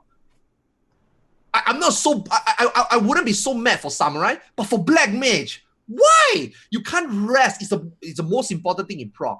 Now, why would you bring a black mage there? I assume it's personal preference. Ego? I don't know. Oh, probably both. I would say both of those. What about the meta? It's why would you? I don't know how to. I don't know whether I'm actually getting this line right. So I'm going to give you care about the meta. It's my whole point of view on it. I'm famous for being the paladin who held his team back in A12S. I went in. And you're not doing fucking world pro. Like that's. I'm not doing it's world an pro. entirely different situation. But I'm doing progression with my group. I'm trying, right? And so I'm going through and I'm doing content that we haven't beaten yet, and we're all trying to beat together. And technically, in a meta standpoint, I am making it more difficult for my group. Yo, go ahead. I'll tell you what, your A11 group, like that group you had in A11, fucking flawless on those pillars, man. Holy shit. You guys had so many pillars so far into the fight. I was blown away. I was blown away by how many pillars you guys had. So, yeah, that's how my group was. We were like, let's go in as friends and beat this content because we don't care. And now, granted, some of the people in there were more of like, we need to fill a spot and they're new players, and they're not because they're our friends, they're in our group, but because they wanted to clear the content and they wanted to do it at the progression that we were doing it at. And so I don't know. I feel like going in there and doing it the way I did, I had a little enjoyment of doing something that, or trying to figure out something in a different way because I played a different job that worked a little bit differently in that fight. So my problem with it all is meta literally matters when you're trying. Your only purpose is to min max. That is where that's the only place it matters. So if you can definitively ever at any point say the only reason we didn't beat that is because we weren't meta, and factor in everyone's skill level at the jobs they would need to be playing for meta, if they understand them, know them, blah blah blah, whatever. That is the only point where it ever matters.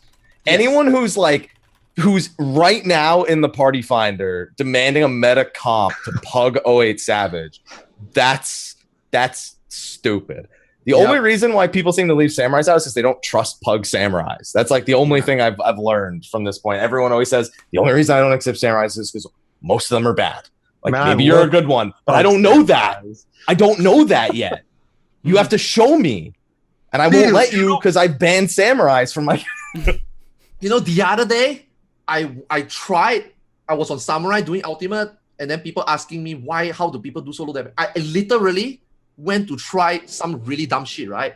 I went to play Samurai without using any light jutsu. So I deleted my 3-cent bar from my UI, only have the Kenki gauge, and I just pressed the 3 combo. I still do 5k DPS. So like, okay, wow, this might still be difficult. Because when I watched Xenosys, holy shit, that fucking samurai, I remember at turn 2, he was doing 3k. He was bringing the freaking keys all the way to the other painting. Dude, I was like, okay, that guy is doing 3.6k. So I went to improvise a little bit more. I do 2 cent. I don't even use, okay, I basically just keep up my Jinpu bar. I only do slashing debuff Yukikaze, and I do Tachi Gecko for my Jinpu bar. I still manage about 5.5k. So I'm like, okay. So I went even worse, even one step behind. I just do the Jinpu basically 1, 2, 3. I just press 1, 2, 3. By pressing just 1, 2, 3, you are guaranteed 4.7k DPS.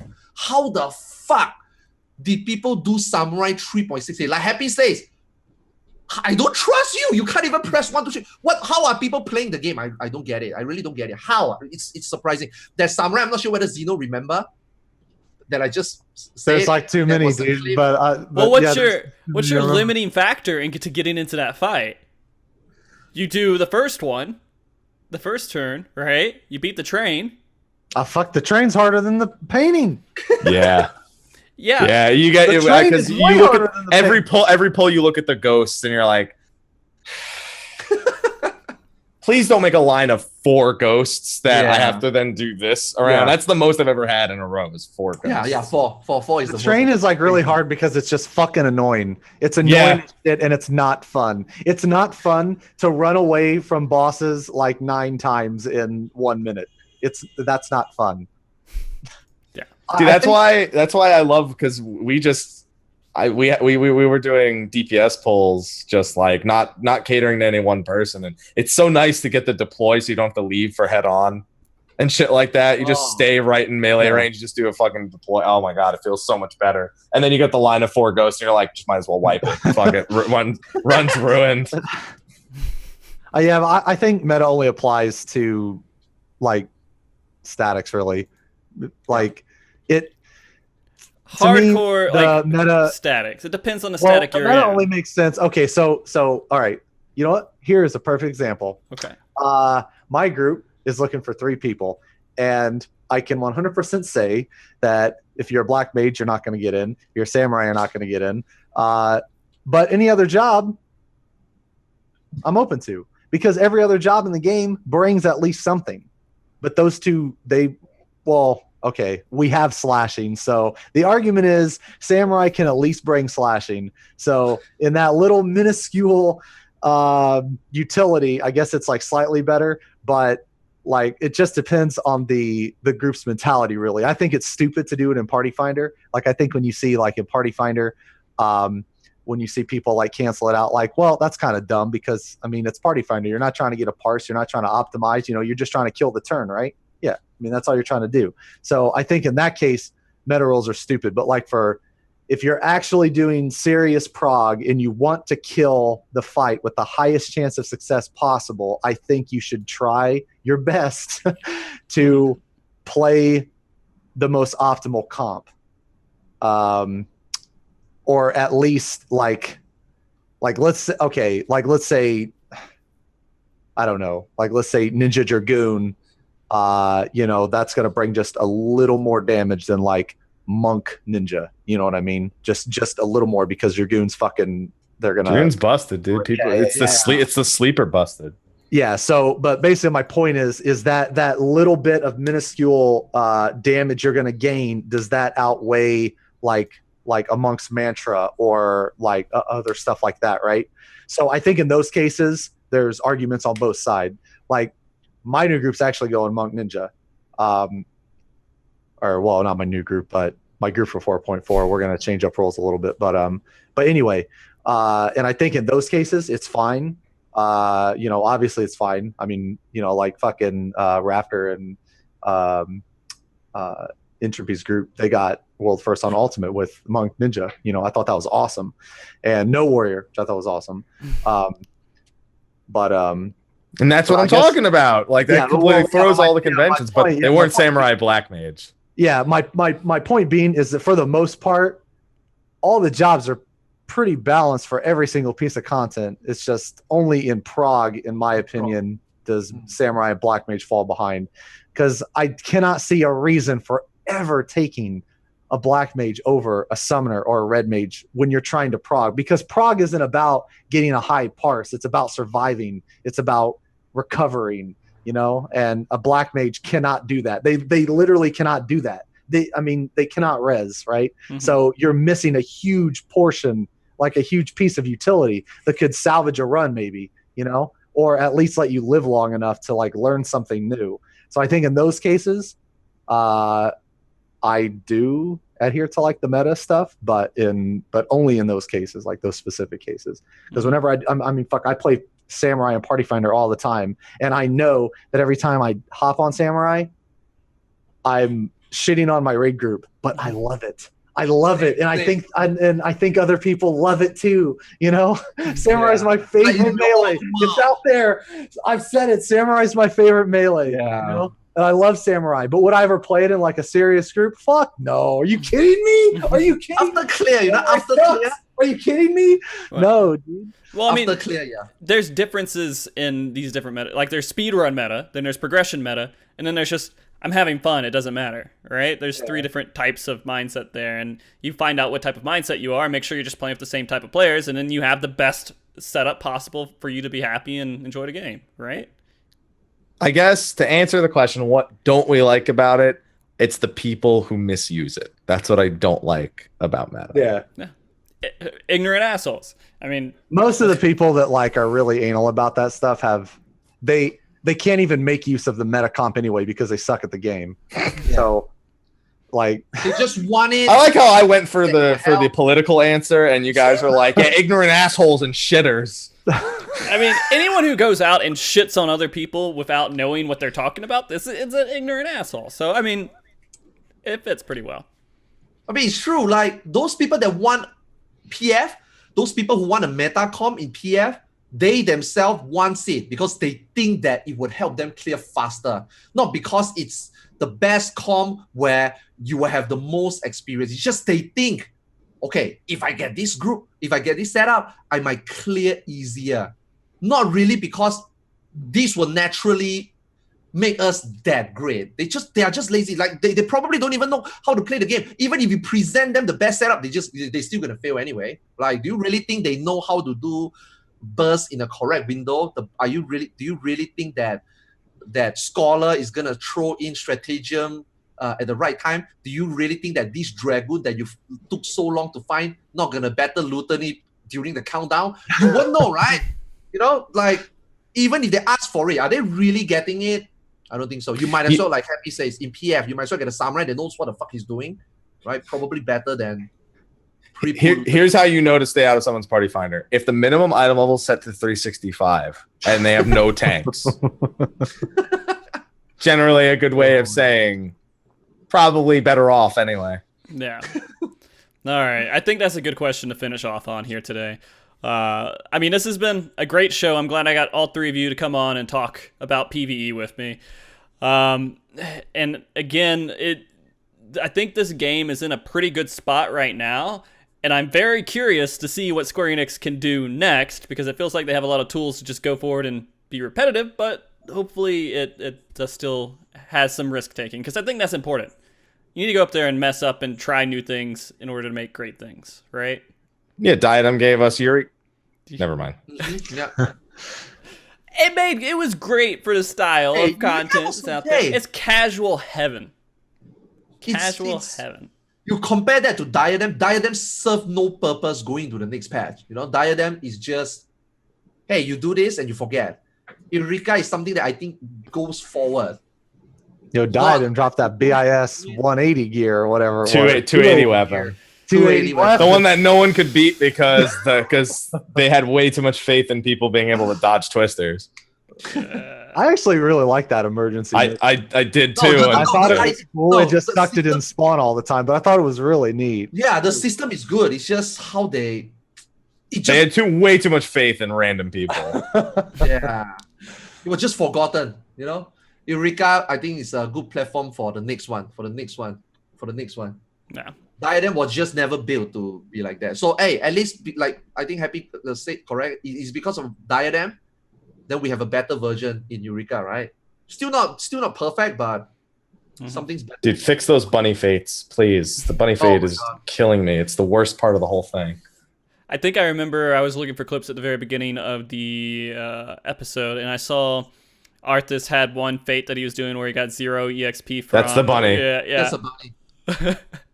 Perfect. It's so bad because not only do you get no EXP, but not even everyone's guaranteed a bunny, and the bunnies are required to get the items to get gold on one of the the NMs. Zeno knows all about that, man. Yeah, he's so deep in the Pagos. Yeah. Dude, wait, do you guys know what those haze does in? I mean, haze being haze. those gear in Eureka, right? Those haste gear, right? What do they actually do? Is it just Nobody knows. Nobody knows if it actually is any relevance. If it's because it says minus haste, so you know. That's exactly why I'm waiting for another couple weeks for people Yeah. to Figure it out, put it all Hey, together. Figure it out. Let me some know. of these Carry me through it. Some of these things they put in Pagos are interesting. I feel like, can we start seeing things like, finally some ability altering or like even minus haste, things like this. So somebody got the earring off the Capricious Cassian. It lowers your GCD by 3%, Huh. which is a pretty substantial amount. Because with all 3 pieces, that's 9% off your GCD. Yeah. Okay. All right, guys. Let's before we hit another tangent in conversation, let's wrap it up here. I'll have you guys all kind of do your shout outs and anything that you want to say before we get off the show. And I'll start in the same order that we did at the very beginning of the show. Arthas, do you want to go first? Kind of any shout outs that you want to do? Any last words? Go first. I need to think every time this. Oh, okay. We'll go in the reverse order. Zeno, do you want to go first? I gotta think, man. Oh my god. Okay, Happy. Do you wanna... I don't know, Frosty. Maybe you should tell them where they can find you at. So you can find me here at Frosty_TV. No. Happy, I'm gonna let you do it. I think that you're already ready. You got it. Program. I've got it memorized. Okay. Call me Axel. Anyway, hello. Good Kingdom Hearts joke. It's Lee now. Anyway, so hello, Mr. Happy. You can find me Twitter, Twitch, Facebook, YouTube, and Instagram, Mr. Happy1227. I make content around Final Fantasy XIV and other RPGs when I so desire so. Guides, thoughts, covering live letters, stuff, news, any of that stuff. Haven't done much in the last few weeks. Been taking it kind of easy since getting back from New Jersey a few weeks ago. Actually, about a month at this point. A little bit under 4 weeks. So, But, as summer comes around, as patches come around, of course, you'll see more stuff. So, thank you. And thank you for having me on, Frosty. Of course, man. Of course. It's a delight to have you on, dude. Arthas, are you ready? Arthars, Final Fantasy XIV streamer, right? Twitch.tv/Arthars. I mainly stream at Asian time, so a lot of Americans might not be able to catch me, but it's okay. I would like to thank. I would like to thank both Happy and Zeno here, right? The last 1 month has been crazy. Thanks to you guys. Thanks to how Ultimate was. Thanks to how amazing the community is. Everybody hanging around. There isn't much stuff for me to even try to do recently. I want to, but there just isn't much. Like, I probably will get Eureka 35 after this podcast, probably taking a break until 4.4. You should see me back by then. But, I just want to say thanks, everyone, especially in the community. Amazing 1 month. I love hopping around streams. You guys are amazing. I hope to see you guys more around. I play Warframe now. Not mainly, but kind of transiting into that. But yeah, otherwise, thanks for having me on the show. Right, really early, but always fun, always amazing. Always a great time to have you here. And today I got Zeno and Happy on the same show. Bucket list check. Thanks a lot. I burnt all my good guests. Now, what am I gonna do? No, it's last show, I guess. Last show. I guess I need to give up. Just kidding. To all the other guests that I have, you guys are wonderful too. Don't take that the wrong way. Yeah, Balana. Yeah, Balana. Yeah, feels bad, man. Zeno, you want to do your shout outs and final words? Yep. So I'm Xenosys Vex at twitch.tv. I mostly stream Final Fantasy. I used to do a lot of YouTube stuff. I'm kind of getting out of YouTube. I've been focusing a lot more on Twitch the past, year and a half. But anyway, yeah, I stream mostly Final Fantasy. I've been playing Monster Hunter. I play other stuff sometimes too. I play Vermintide. But yeah, thanks for having me on, dude. And I got a Twitter, Xenosys Vex, YouTube channel, Xenosys Vex. And I'm also looking for, this is a good time to plug this, brother. Do it. Here we go. I am looking for 3 members for my 4.4. So if you or anyone is interested, forget liking, subscribing, and following. Check out that link right there. Dude, because of you, off stream, I have been intentionally connecting my VPN to America server so that it routes one whole fucking round to JP, and then I'm trying to do summoner rotation based on lag. because I think it's seriously, man. I have to min-max, you know? I have to make sure that, you know, I don't want to get shit on by you, right? So I'm trying my best, right? But hey, I will get back to you within these 2 days, whether I can do it. Because now the only thing that's stopping me from saying, please take me for your static, is that I'm not sure my static schedule yet. Because it's savage, right? It should take at most a week. Like, I don't see my JP group take more than a week. And whether it's 1 day or whether it's 7 days, I don't really care. Like, I really want that experience, man, on NA, because I've never been in an NA early prop before. I want to feel how, because I really enjoy when I watch Happy, when I watch Xeno, when I watch all those other NA. That experience is way different from what I experienced on GP. I want to experience that, but I don't want to make it just for fun for me. I still want to min-max myself, you know. So I'm gonna get back to you very soon. I'm serious. Caster, right? You're looking for a caster, right? Oh, yeah, I'm looking for a caster, man. Dude, I'm your summoner. I'm going. Yeah, right. Dude, I wasn't fucking around when I asked in my chat, or when you came in chat, dude. I was like, yo, let's get Arthars, man. Let's go, dude. Why not? All right, guys. Thank you all for coming on the show. It's been amazing here today. I know we hit about 3 hours, which is kind of what I expected, to be honest. As soon as we got into the questions, yeah, remember when you said, I need to move this along? We're at about 2 hours right now. See, I'm keeping it on schedule. Yeah, keeping it on schedule 50 minutes ago. Guys, thank you all who've come and watched the show. I know I've been gone for a little while. I'm hoping to keep these shows rolling a little bit more. Summer has been hectic for me. New house, going back and taking more classes, trying to get websites working, trying to do tons and tons of other things just outside of the MogTalk universe. I'm hoping to have some more going forward in the future. I'm actually hoping to maybe even stream some coming forward in the next couple weeks and just kind of see how that goes. But I'm thinking about doing a little bit. I want to do morning streams if it can be possible, because I have night classes I'll be taking throughout the entire semester. So we're just going to have to see how it feels.